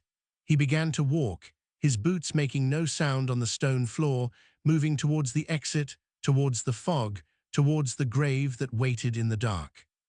The city slept, or pretended to, but Elias knew better. The city was awake, watching, waiting for the morning to reveal what the night had hidden. And he, Elias Thorne, junior clerk of the Shoreditch workhouse, would be there to write it down, even if the ink ran dry, even if the words bled into the paper and vanished forever. He stepped out into the yard. The air hit him like a physical blow, cold and wet, and smelling of coal smoke and decay. He pulled his coat tighter and began the long walk home, counting his steps to keep the fear at bay. 1, 2, 3, 4, each step taking him closer to the dawn, closer to the open grave, closer to the end of the silence he had kept for so long. The fog closed around him, swallowing him whole, just as it had swallowed the others. But this time he would not let it take his voice. Not entirely. He would speak, even if only to the dead, even if only to the dirt. He would speak and let the record show that he was there. The wind picked up, carrying the distant chime of a clock tower. 1, 2, 3. Time was running out. The bell above the vestry door did not ring so much as wheeze, a rusted hinge complaining against the damp air as Elias pushed his way into the nave. He carried the smell of the street with him, a coat heavy with coal smoke and the greasy residue of the fog, but Father Halloway did not look up from the ledger sprawled across the altar rail. The church smelled of extinguished tallow and wet stone, a coldness that settled in the marrow long before the winter proper arrived. Halloway's quills scratched against the page, a dry, insectal sound that stopped only when Elias cleared his throat, the noise bouncing off the bare brickwork of the north wall. "You're late, Thorne." Halloway did not raise his eyes. He dipped the pen, the ink blooming black and watery on the poor-quality paper, bleeding into the fibers before the letters could fully form. "The vestry meeting ended an hour ago. Jedge sent word you were detained." "Official business," Elias said.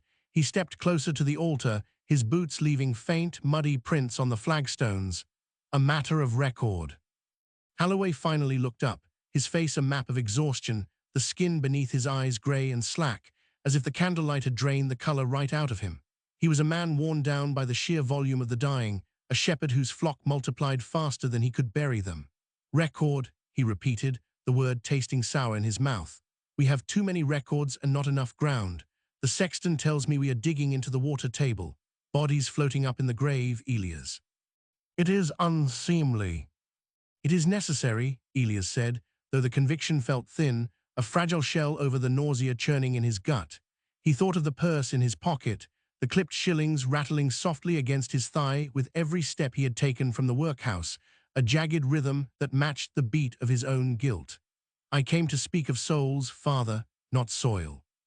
Halloway sighed, a long, rattling exhalation that seemed to deflate his entire frame. He set the quill down and wiped his hands on a rag stained with wax and dirt. "Souls are God's province.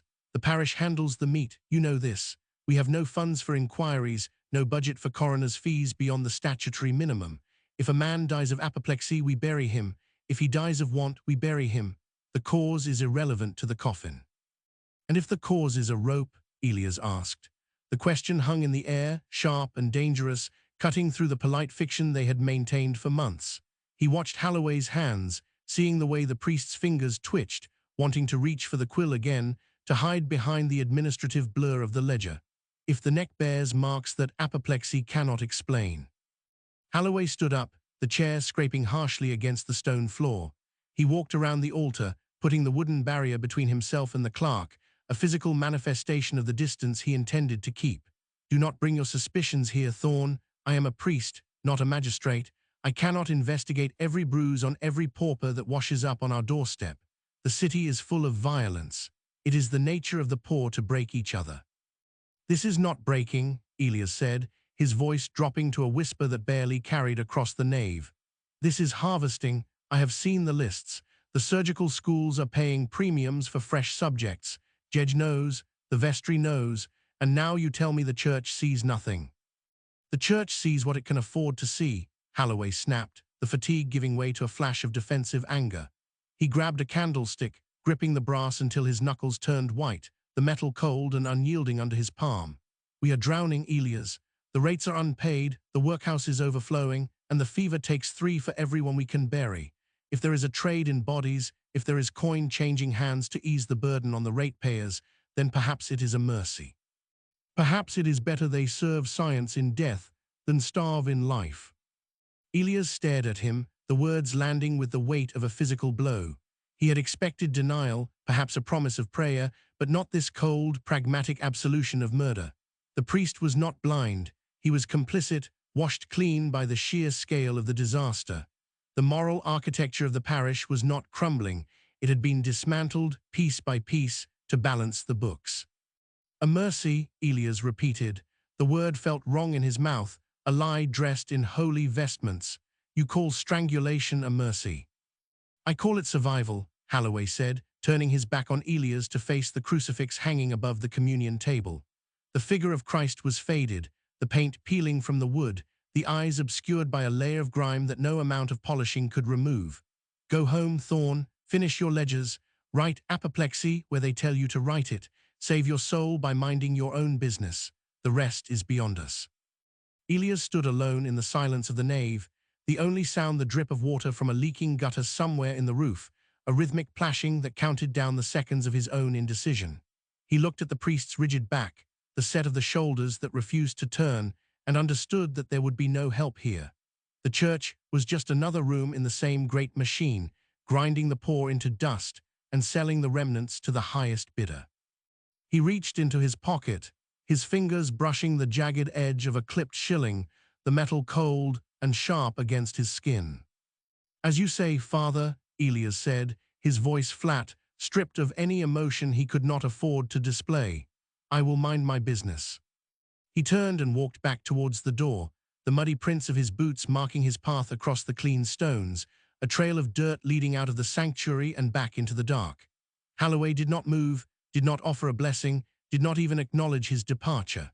The priest remained fixed on the cross, praying perhaps, or simply staring at the peeling paint, willing the world to make sense in a way it no longer did. Elias pushed the door open and stepped out into the night.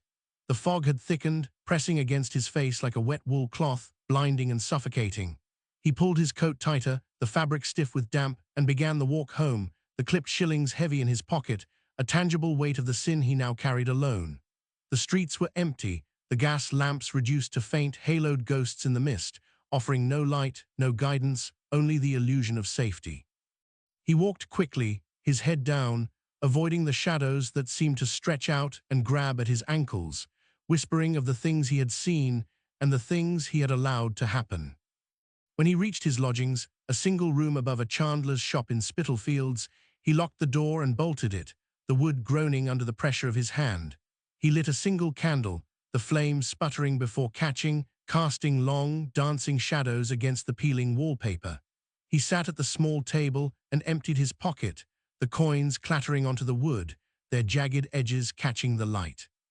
He took a scrap of cloth from his inner jacket, a piece of blue cotton torn from the dead boy's shirt, and wrapped the coins in it, tying the bundle tight with a length of twine. Then he opened his private journal, the pages filled with his cramped, desperate handwriting, the ink smudged in places where his hand had shaken or the humidity had risen. He dipped his pen and wrote the date, the time, the words Holloway had spoken. He wrote until the ink ran low, until the letters began to fade, mirroring the dissolution of his own certainty.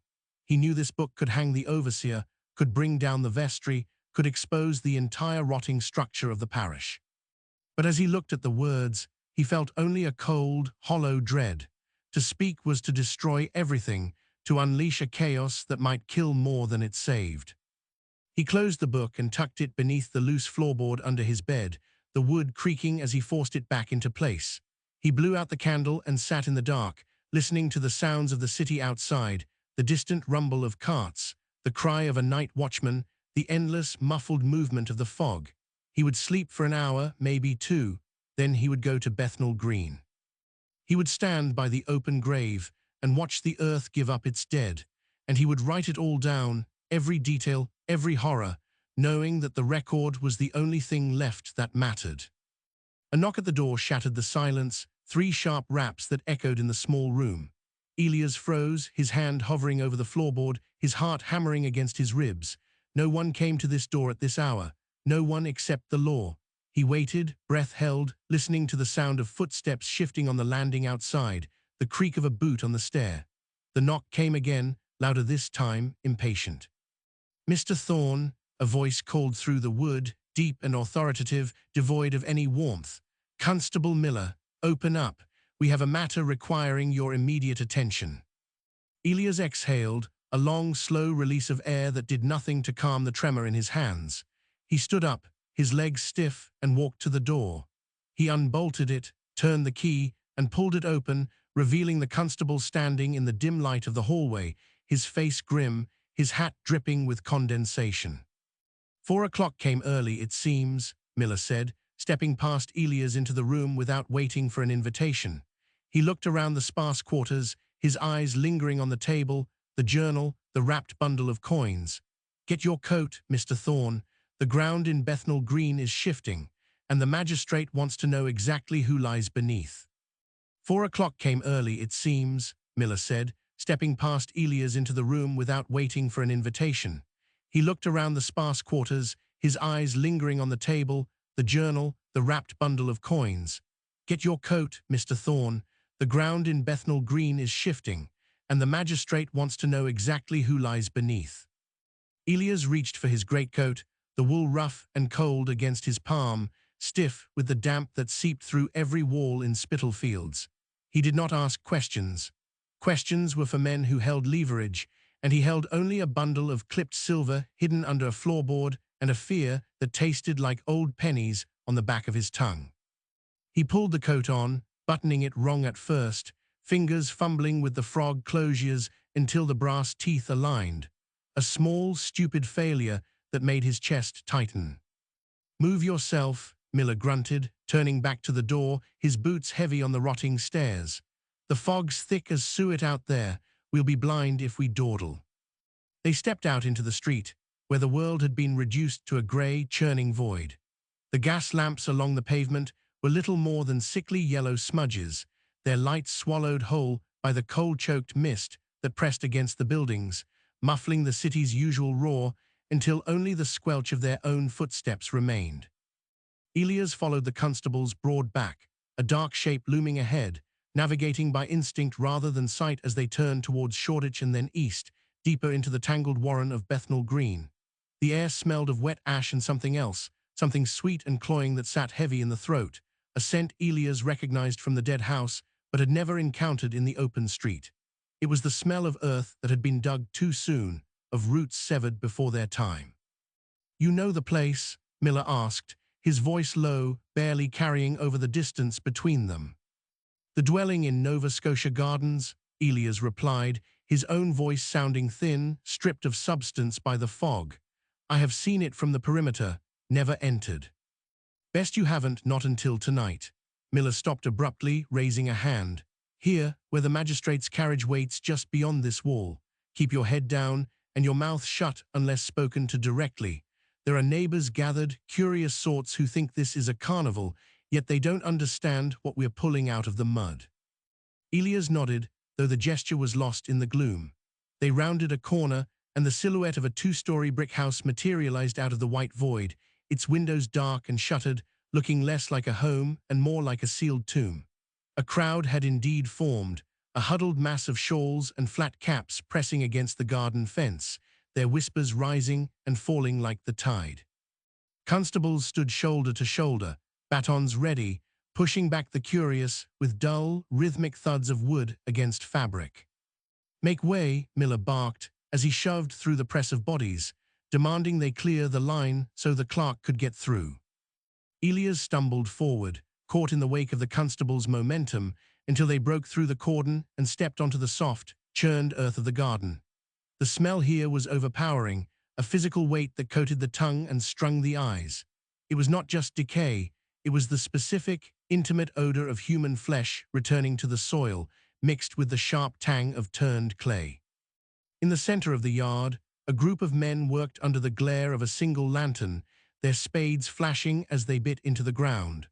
The soil was loose, unnaturally soft, as if the earth itself had rejected what lay beneath and was trying to heave it back to the surface. "Thorne," a voice cut through the murmur of the crowd. Elias flinched, turning to see the magistrate, a stout man in a beaver hat, standing near the edge of the excavation pit. His face was pale, illuminated from below by the lantern, casting deep shadows into the hollows of his cheeks. He held a handkerchief to his nose, his eyes watering. "Sir," Elias managed, bowing his head slightly.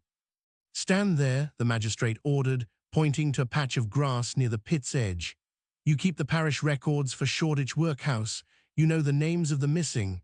When we pull them up, you will tell me if they match your ledger. Do not speak unless I ask. Just look." Elias moved to the designated spot, his boots sinking into the mud. He watched as a labourer drove his spade down, the metal scraping against something hard with a sound that made Elias' teeth ache. Not stone, bone. The labourer froze, then dropped to his knees, clawing at the dirt with bare hands. He pulled away a clump of earth, revealing a patch of coarse cloth, grey and sodden. Then a hand, fingers curled into a claw, the skin waxen and tight against the knuckles. A murmur rippled through the crowd behind the fence, a collective intake of breath that sounded like wind rushing through a tunnel. "Easy," the magistrate commanded, though his voice shook. "Lift him clear." They worked with a grim efficiency, hoisting the body from the grave and laying it on the grass. It was a man, or had been, his face distorted by congestion, the features swollen and dark. But it was the neck that drew Elias' eye, the same detail he had traced in his private journal by candlelight, the same mark he had dared not write in the official log. A bruise, crescent-shaped and deep, encircling the throat like a filthy collar. "Another," the labourer called out, his voice cracking. Right below him, tangled up. Spades flashed again, dirt flew. A second body emerged, smaller this time, wrapped in a shroud that had long since rotted away. Then a third. They laid them out in a row, a macabre harvest under the indifferent sky, the mud staining their clothes, their hair matted with clay. Elias felt a coldness spread through his gut, not of fear, but of a terrible, validating certainty. He knew these shapes. He knew the way the shoulders slumped, the specific angle of a chin. He had written descriptions of them, vague and careful, hiding the truth behind words like apoplexy and natural causes. "Thorne," the magistrate said, turning from the bodies to fix the clerk with a stare that was both desperate and accusing. "Do you recognize them? Speak true, man. The whole of London is watching." Elias opened his mouth, but no sound came out. He looked at the first body, the man with the crescent bruise. He thought of the ledger back in Shoreditch, the watery ink bleeding into the damp paper, obscuring the cause of death, making the violence illegible. He thought of the clipped shillings under his floorboard, the jagged edges cutting into the cloth. "The one on the left," Elias whispered, the words tearing at his throat. "It could be. It matches the description of a Michael Flynn, who was reported missing 3 weeks past with a cause listed as sudden fever. And the other? A woman unknown, no name recorded." Elias' voice gained strength, driven by a horrific need to be precise, to anchor this nightmare in fact. "But the markings, sir, look at the necks, all of them." The magistrate leaned closer, the lantern light catching the purple rings around the throats of the dead. He straightened up quickly, recoiling as if burned. He turned to the crowd, to the constables, to the looming house that had swallowed so many lives. "Secure the perimeter," he barked, his voice ringing with a new, sharp authority. "No one leaves, send for the coroner, and bring the shackles." Elias stood frozen, the mud soaking through the soles of his boots, the smell of the grave filling his lungs. He had wanted the truth, had scratched for it in the margins of his journal, but now that it lay exposed in the dirt, he felt only a crushing isolation. The crowd behind the fence was silent now, watching with wide, horrified eyes, but they saw only the bodies. They did not see the system that had delivered them here, the ledgers that had erased them, the silence that had fed them to this garden. A carriage wheel crunched on the gravel path, heavy and slow. Elias turned to see a familiar figure stepping down from a hired hackney, his coat immaculate, his face a mask of practiced calm. Mr. Jedge, the overseer, had arrived. He swept his gaze across the scene, his eyes passing over the bodies, the magistrate, and finally landing on Elias. For a second, their eyes locked, and Elias saw the flicker of calculation behind Jedge's stern expression, the rapid assessment of damage, the plotting of survival. Jedge smoothed his lapels and walked towards the pit, stepping carefully over the mud as if protecting his shoes from the stain of the dead. He stopped beside the magistrate, leaning in to speak, his voice too low to hear, but his gestures expansive, defensive. Elias looked down at his own hands, covered in garden dirt, trembling slightly. He knew what came next. The questions, the demand for records, the choice between the clean lie of the official ledger and the dangerous truth of his private journal. The fog swirled around his ankles, thick and blind, but for the first time, Elias felt seen. Not by God, not by the law, but by the dead, who waited in the mud for him to speak their names. Jedge's voice cut through the damp air, sharp and officious, a needle trying to stitch a wound that had already gangrened. Magistrate, please, there is no need for this spectacle. These are paupers, vagrants likely, died of the flux or the chill. To drag the parish name through the mud based on the hysterics of a neighbor is unwise. The magistrate did not turn. He kept his gaze fixed on the row of exhumed dead, where the clay slid from their limbs in wet, heavy sheets. Unwise, Mr. Jedge, I count 3 bodies in a garden plot no larger than a scullery. I see necks broken by hands, not by God. Your wisdom seems to have deserted you along with your timing. Jedge flinched, a tiny, almost imperceptible jerk of the head, as if a fly had landed on his cheek. He stepped closer to the pit, his polished boots sinking an inch into the slurry, ruining the shine he guarded so fiercely. He reached out, perhaps to touch the shoulder of the first corpse, to offer a benediction or merely to claim ownership of the tragedy, but the magistrate's hands snapped up, barring the way. Do not disturb the evidence, the magistrate commanded, his voice dropping to a growl that carried further than a shout. You are here to answer, not to administer. Elias watched the color leave Jedge's face. It did not fade gently, it drained away as if a plug had been pulled, leaving the skin gray and waxy, matching the tone of the dead man at his feet. The overseer's mouth worked, forming words that died before they could escape, a silent stutter of denial. He looked at the bodies, really looked at them, and Elias saw the exact moment the calculation shifted. This was no longer a matter of budgetary discretion or quiet burial. This was a hole in the ground that would swallow careers.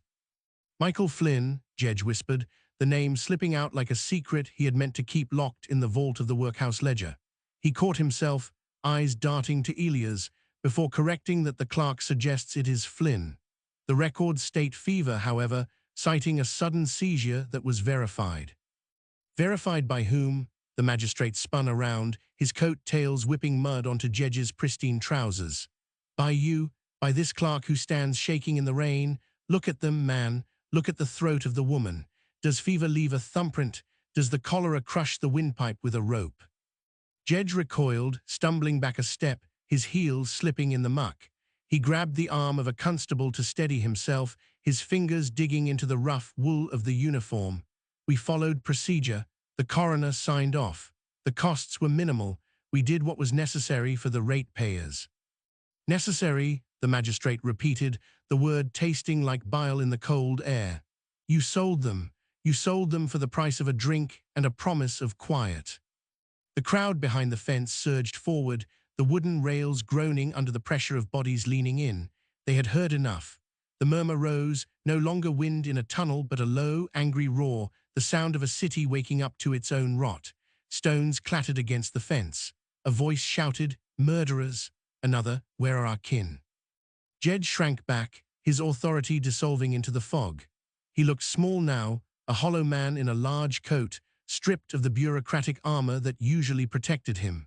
He turned to Elias, his eyes wide and pleading, searching for an ally in the clerk who had always followed orders, who had never questioned the ink or the coin. Thorne, Jedge hissed, grabbing Elias' sleeve with a grip tight and desperate. Tell them the records were correct, that it was apoplexy and natural causes since you wrote it, your own hand having signed it. Elias looked down at the hand gripping his arm. The skin was pale, the veins blue and prominent, trembling with a violence that matched the shaking of the earth beneath them. He thought of the ledger back in Shoreditch, the cheap parish ink bleeding into the damp paper, turning the sharp lines of truth into grey blurs. He thought of the nights he had spent copying the official lies, knowing all the while that the smudge was not an accident, but a shroud. "I wrote what I was told," Elias said, his voice quiet but carrying in the sudden hush that fell over the immediate circle. He pulled his arm free, the fabric of his coat tearing slightly under Jedge's fingernails. "But I also wrote other things, in a different book." Jedge stared at him, horror dawning in his eyes, deeper and more personal than the fear of the mob. "You lying little clerk, you have nothing, scratches on paper, who will believe a junior clerk over an overseer?" "The magistrate might," Elias replied, nodding towards the man who was now directing constables to place Jedge under watch. "Or perhaps the surgeons who paid for the goods. They keep receipts, do they not?" The mention of the surgeons struck Jedge like a physical blow. He staggered, his breath coming in short, ragged gasps. The connection was made, the line drawn from the workhouse to the garden to the dissection table, a chain of commerce paved with bone. He opened his mouth to speak, to bargain, to threaten, but the magistrate was already upon him. "Take him aside," the magistrate ordered, two constables moving in to flank the overseer. "Keep him close. He is not to speak to anyone, not a soul." As Jedge was led away, protesting weakly, his protests swallowed by the rising clamor of the crowd, Elias felt a strange, hollow ache in his chest. There was no triumph in this, no sense of justice served, only the crushing weight of complicity, the knowledge that he had been part of the machine that ground these people into dirt. He had kept his job, he had kept his head down, and now the earth had shifted, and the dead were speaking louder than any ledger ever could. A cart rumbled into the yard, heavy wheels splashing through the puddles, bearing the stark white markings of the coroner's service. Men jumped down, carrying stretchers and coarse sacks. They moved with the brisk efficiency of butchers, lifting the bodies from the mud, wrapping them in linen that would do little to preserve their dignity. Elias stepped back, pressing himself against the wet brick of the house wall, trying to make himself invisible. He watched as the third body was lifted, the head lolling back, the face obscured by clay. A small object fell from the folds of the rotting shroud, hitting the ground with a dull, distinct clink. It rolled to a stop near Elias' boot. He looked down, a shilling, clipped around the edges, the silver shaved down to the bare minimum, the jagged rim catching the grey light. He recognized it instantly. It was from the poor box, from the very fund Jedge managed. A coin that had passed from the parish to the poor, then perhaps to the killers, and now lay in the mud with the victim. Elias bent down, his fingers closing around the cold metal. The jagged edge bit into his thumb, a sharp, familiar pain. He pocketed the coin, feeling its weight against his leg, a tangible piece of the crime that no amount of official ink could erase. "Thorne," the magistrate's voice cut through the chaos again, sharper this time, directed squarely at him. "The inquest opens tomorrow at noon. I will need the workhouse logs. Every entry for the last 6 months. Do not fail to bring them." Elias straightened, the mud on his boots drying into a stiff crust. He met the magistrate's gaze, seeing the expectation there, the demand for order, for the clean lines of the official record. "Yes, sir," Elias said. "And ensure they are complete," the magistrate added, his eyes narrowing slightly as he demanded no omissions and no ambiguities. "The truth, Mr. Thorne, finally." Elias nodded, turning away from the pit, from the bodies, from the handcuffed figure of Jedge being shoved into a carriage. He began the long walk back towards the gate, the fog swirling around his legs, thick and blind. In his pocket, the clipped shilling burned against his thigh. In his mind, the image of his private journal, hidden beneath the floorboards of his room, loomed large. He had to go back to Shoreditch. He had to retrieve the books, and he had to decide which truth to bring to the inquest. The clean lie that would protect the parish, or the messy, ink-stained reality that would burn it all down. The gate creaked open as he approached, the iron groaning on its hinges. Beyond lay the street, the city, the long road home. Elias stepped through, the fog swallowing him whole, leaving the garden of the dead behind. The latch clicked, a dry, brittle sound that cut through the damp air of the office.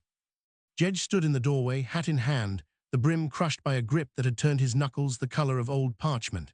He did not enter immediately. He hovered on the threshold, shoulders hunched as if expecting a blow from the ceiling beams, before shuffling forward with a gait that dragged one boot slightly, leaving a wet smear on the flagstones. The smell of him arrived first: sour sweat, stale gin, and the sharp, coppery tang of fear that had nothing to do with the cold. "Lock it," Jedge said. His voice was a ruin, scraped raw from shouting at constables or perhaps from screaming silently into a pillow. "Turn the key, Thorne. For God's sake, lock the door." Elias remained seated. The official ledger lay open before him, its pages stark white, the lines drawn with a ruler's ruthless precision. Beside it, the private journal waited, bound in cracked leather, its pages swollen with moisture, the ink bleeding into grey clouds that obscured the names he had written in the dead of night. He placed a hand on the private book. The paper felt soft, pulpy, ready to disintegrate at a touch. "The magistrate has the constables outside," Elias said, keeping his tone flat, devoid of the tremor that shook his own ribs. "They are waiting for the transfer orders.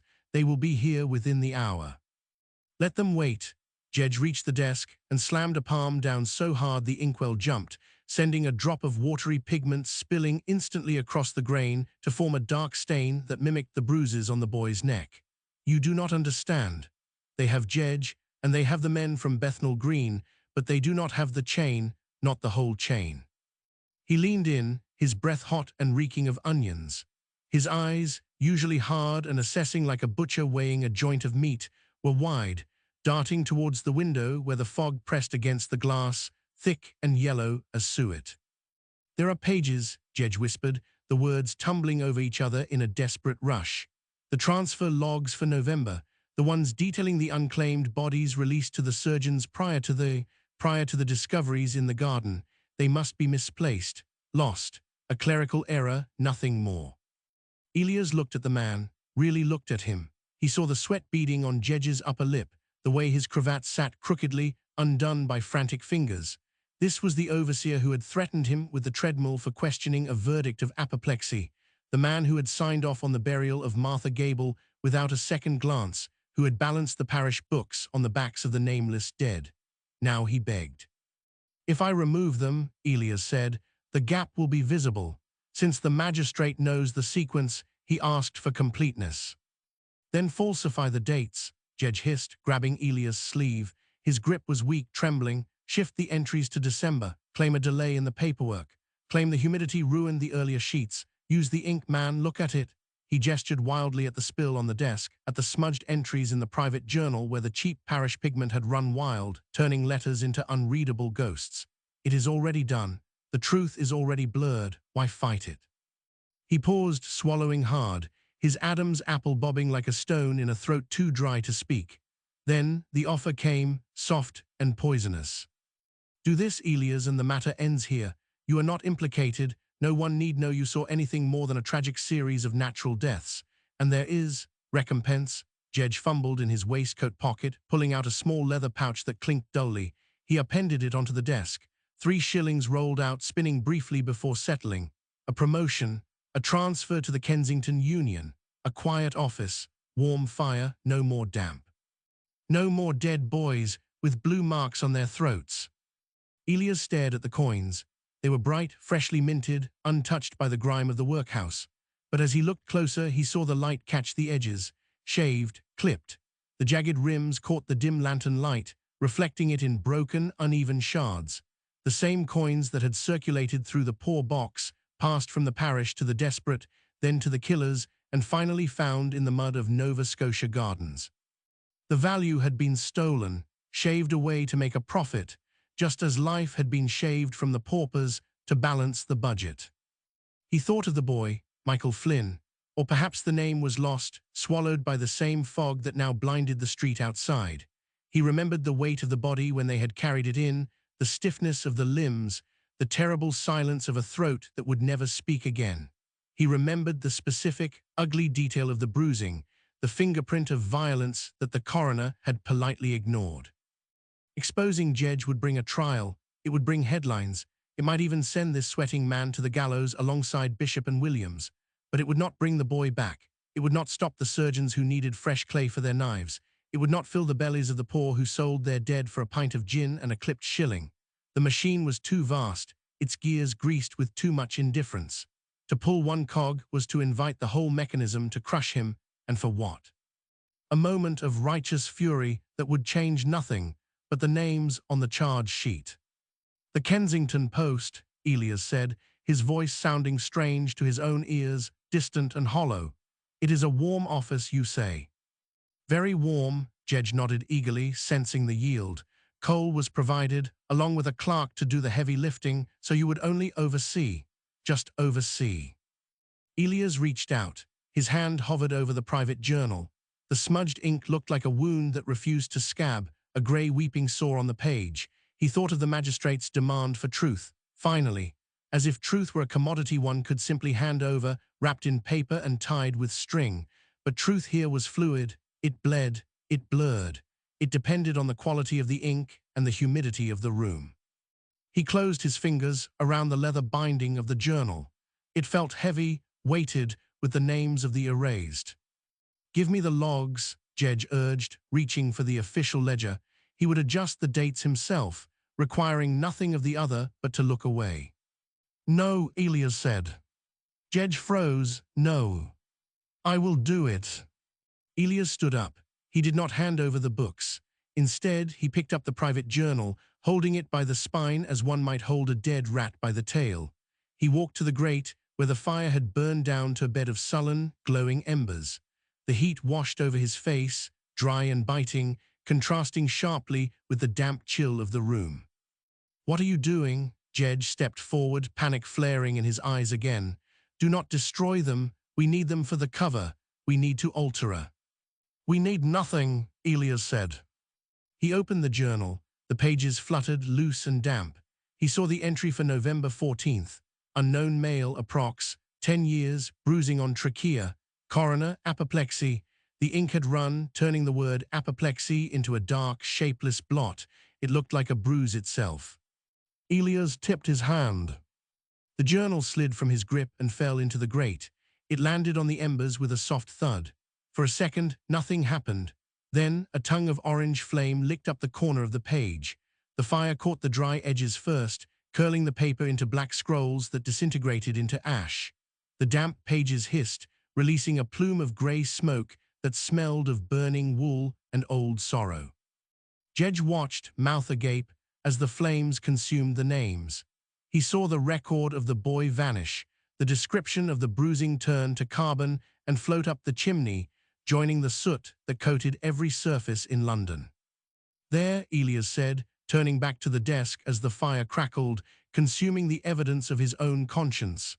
"Now there is nothing to misplace, nothing to alter. The record is clean." He picked up the official ledger. The pages were pristine. The lies were neat, aligned, and permanent. He slid it across the desk towards Jedge.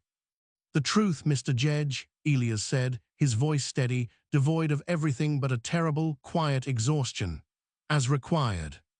Jedge stared at the book, then at the fire, then at Elias. Slowly, the tension drained from his shoulders, replaced by a slack relief that made him look older, uglier. He reached out and took the ledger, clutching it to his chest like a shield. "Yes," Jedge breathed. "Yes, clean, perfect." Outside, the wind picked up, rattling the pane, and through the thick walls of the workhouse, faint but unmistakable, came the tolling of a bell. Deep, mournful, rhythmic, the Newgate bell, calling the condemned to the drop, calling the city to witness the end of the Burkers. Elias did not move.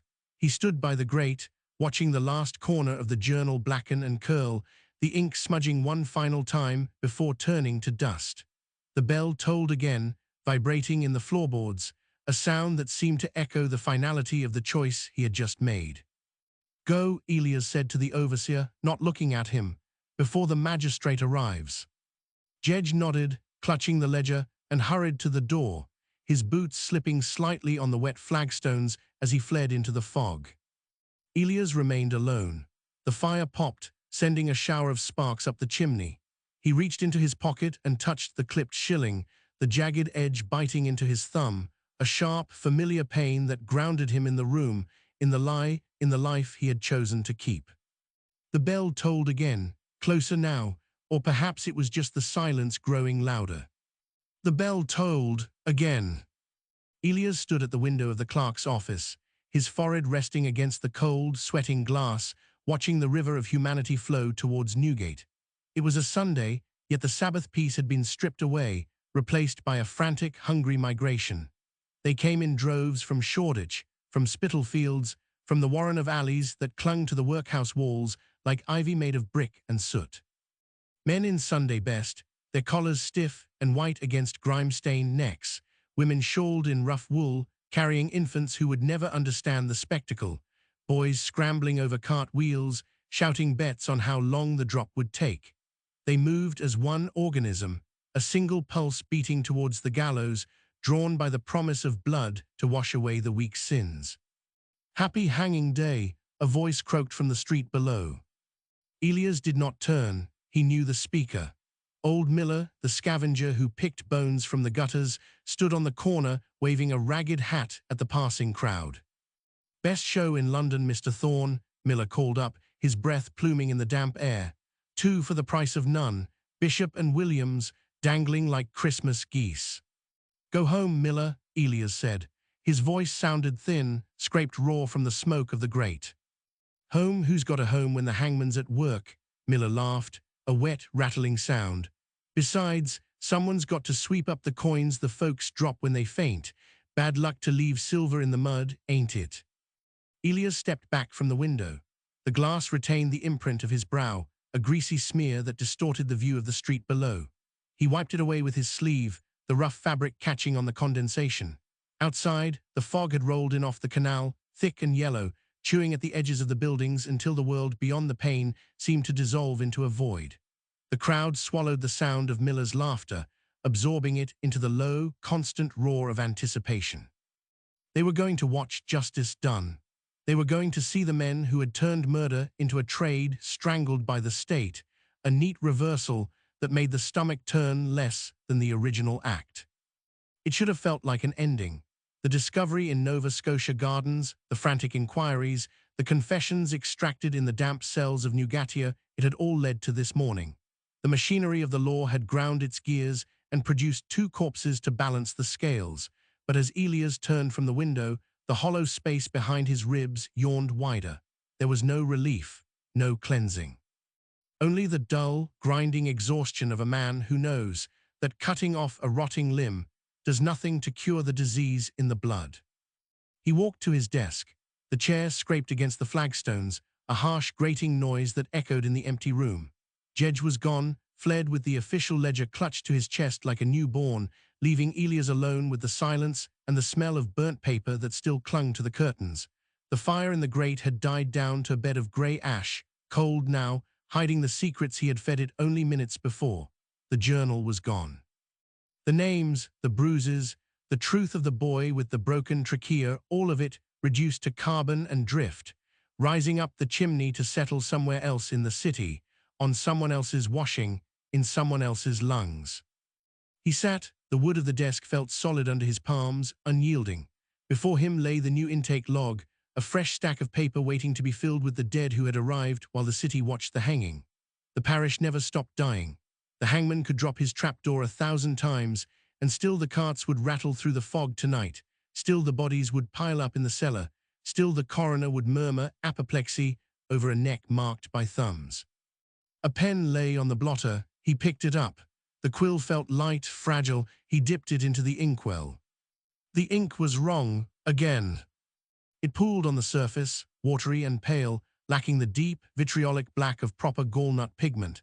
The parish had bought another batch of cheap cut-rate supplies, diluting the mixture to save a few shillings on the quarter's budget. Elias touched the nib to the paper. The ink bloomed instantly, spreading outward in a grey halo, eating the fibers of the page. He wrote the date, Monday, 25th November 1831. The numbers bled together, the ones thickening into clumsy bars, the 8 closing up like a wound refusing to scab. "Name," he whispered to the empty room. The body on the slab in the next room was a woman, found in the ditch near St. Leonard's. No name, no family, just a bundle of rags and blue skin. "Unknown female," he muttered, scratching the words onto the page. The ink ran. It surged into the letters, blurring the boundaries between unknown and female, turning the distinction into a grey smear. He pressed harder, trying to force the nib to cut a line, to make a mark that would hold, but the paper was damp with the humidity of the fog, and the ink was weak, watery, complicit. It looked exactly as it should, a blur, a nothing, a life erased before the ink was even dry. Apoplexy, he said. The word dissolved as soon as he wrote it. The A lost its peak, the Y trailed off into a tail of grey sludge. It looked like a bruise, it looked like the truth he had burned an hour ago. He stared at the smear, waiting for the urge to correct it, to fetch better ink, to demand a proper entry, but the urge did not come. It had burned in the grate with the journal. Let it blur, let it fade. If the record was illegible, then perhaps the guilt would be too. A metallic clink broke his reverie. He looked down. Resting on the corner of the ledger, half hidden by a stack of burial orders, lay a shilling. It had not been there when Jedge fled. It must have been left by the delivery man who brought the bodies, or perhaps slipped from the pocket of a gravedigger passing through. Elias reached out and picked it up. It was light, too light.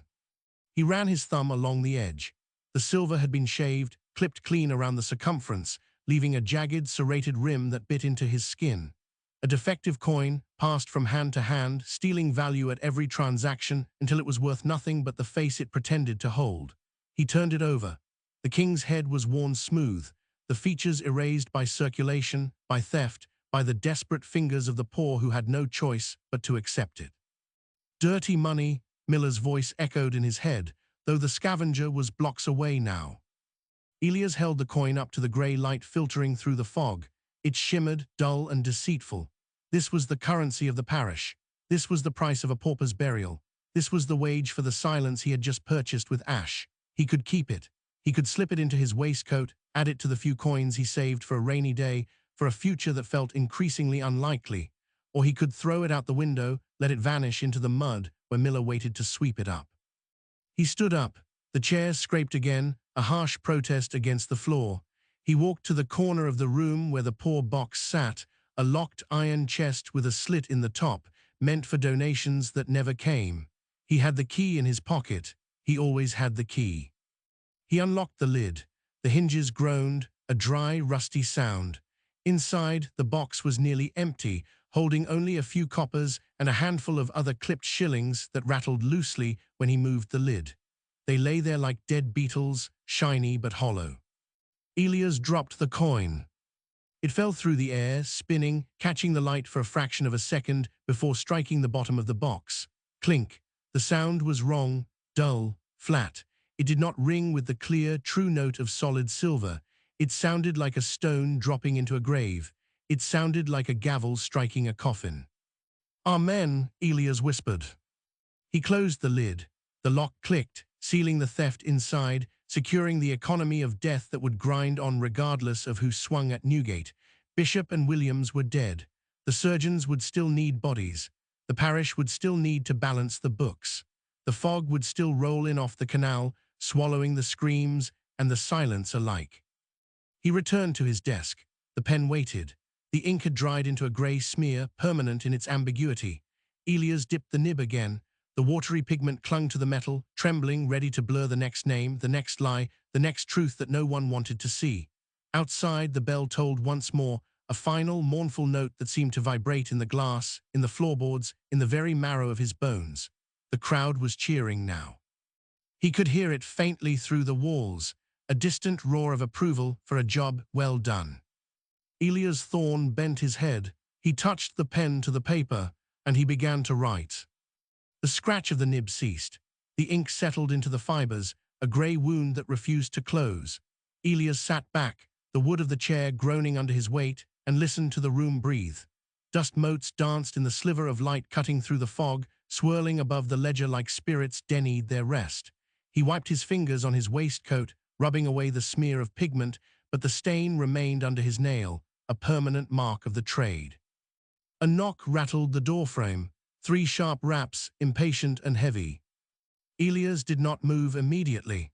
He watched the door handle tremble before he found the voice to speak. "Enter." The latch lifted.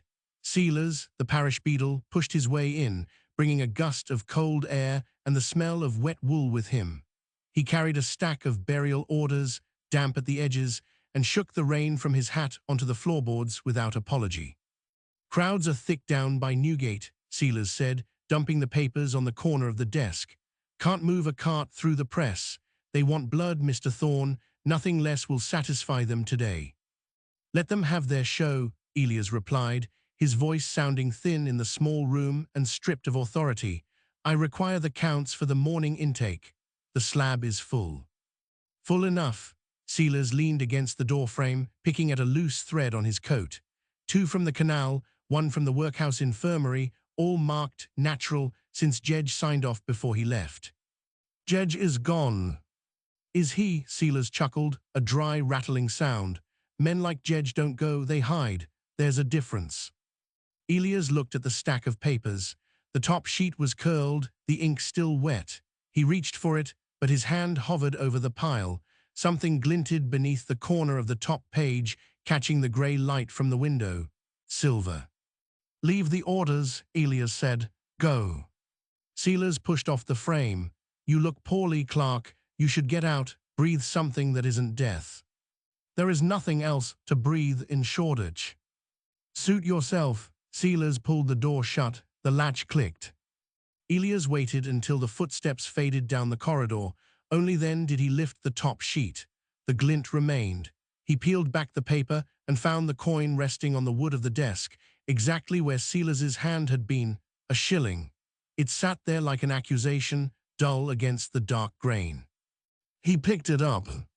The metal was cold, leaching the warmth from his thumb. He turned it over, feeling the weight or the lack of it. It was light, insubstantial, a ghost of a coin. He ran his thumb along the rim. The edge was serrated, clipped clean by a knife that had shaved away the silver to feed a hungry pocket. The king's profile was worn smooth, the features erased by circulation, by theft, by the desperate fingers of the poor who had no choice but to accept it. "Dirty money," Elias whispered. He held it up to the window. The fog outside pressed against the glass, a solid wall of white that swallowed the world beyond. Inside, the coin shimmered, deceitful and bright. This was the currency of the parish. This was the price of a pauper's burial. This was the wage for the silence he had just purchased with ash. He could keep it. He could slip it into his waistcoat, add it to the few coins he saved for a rainy day, for a future that felt increasingly unlikely. Or he could throw it out the window, let it vanish into the mud, where the scavengers waited to sweep it up. He stood up.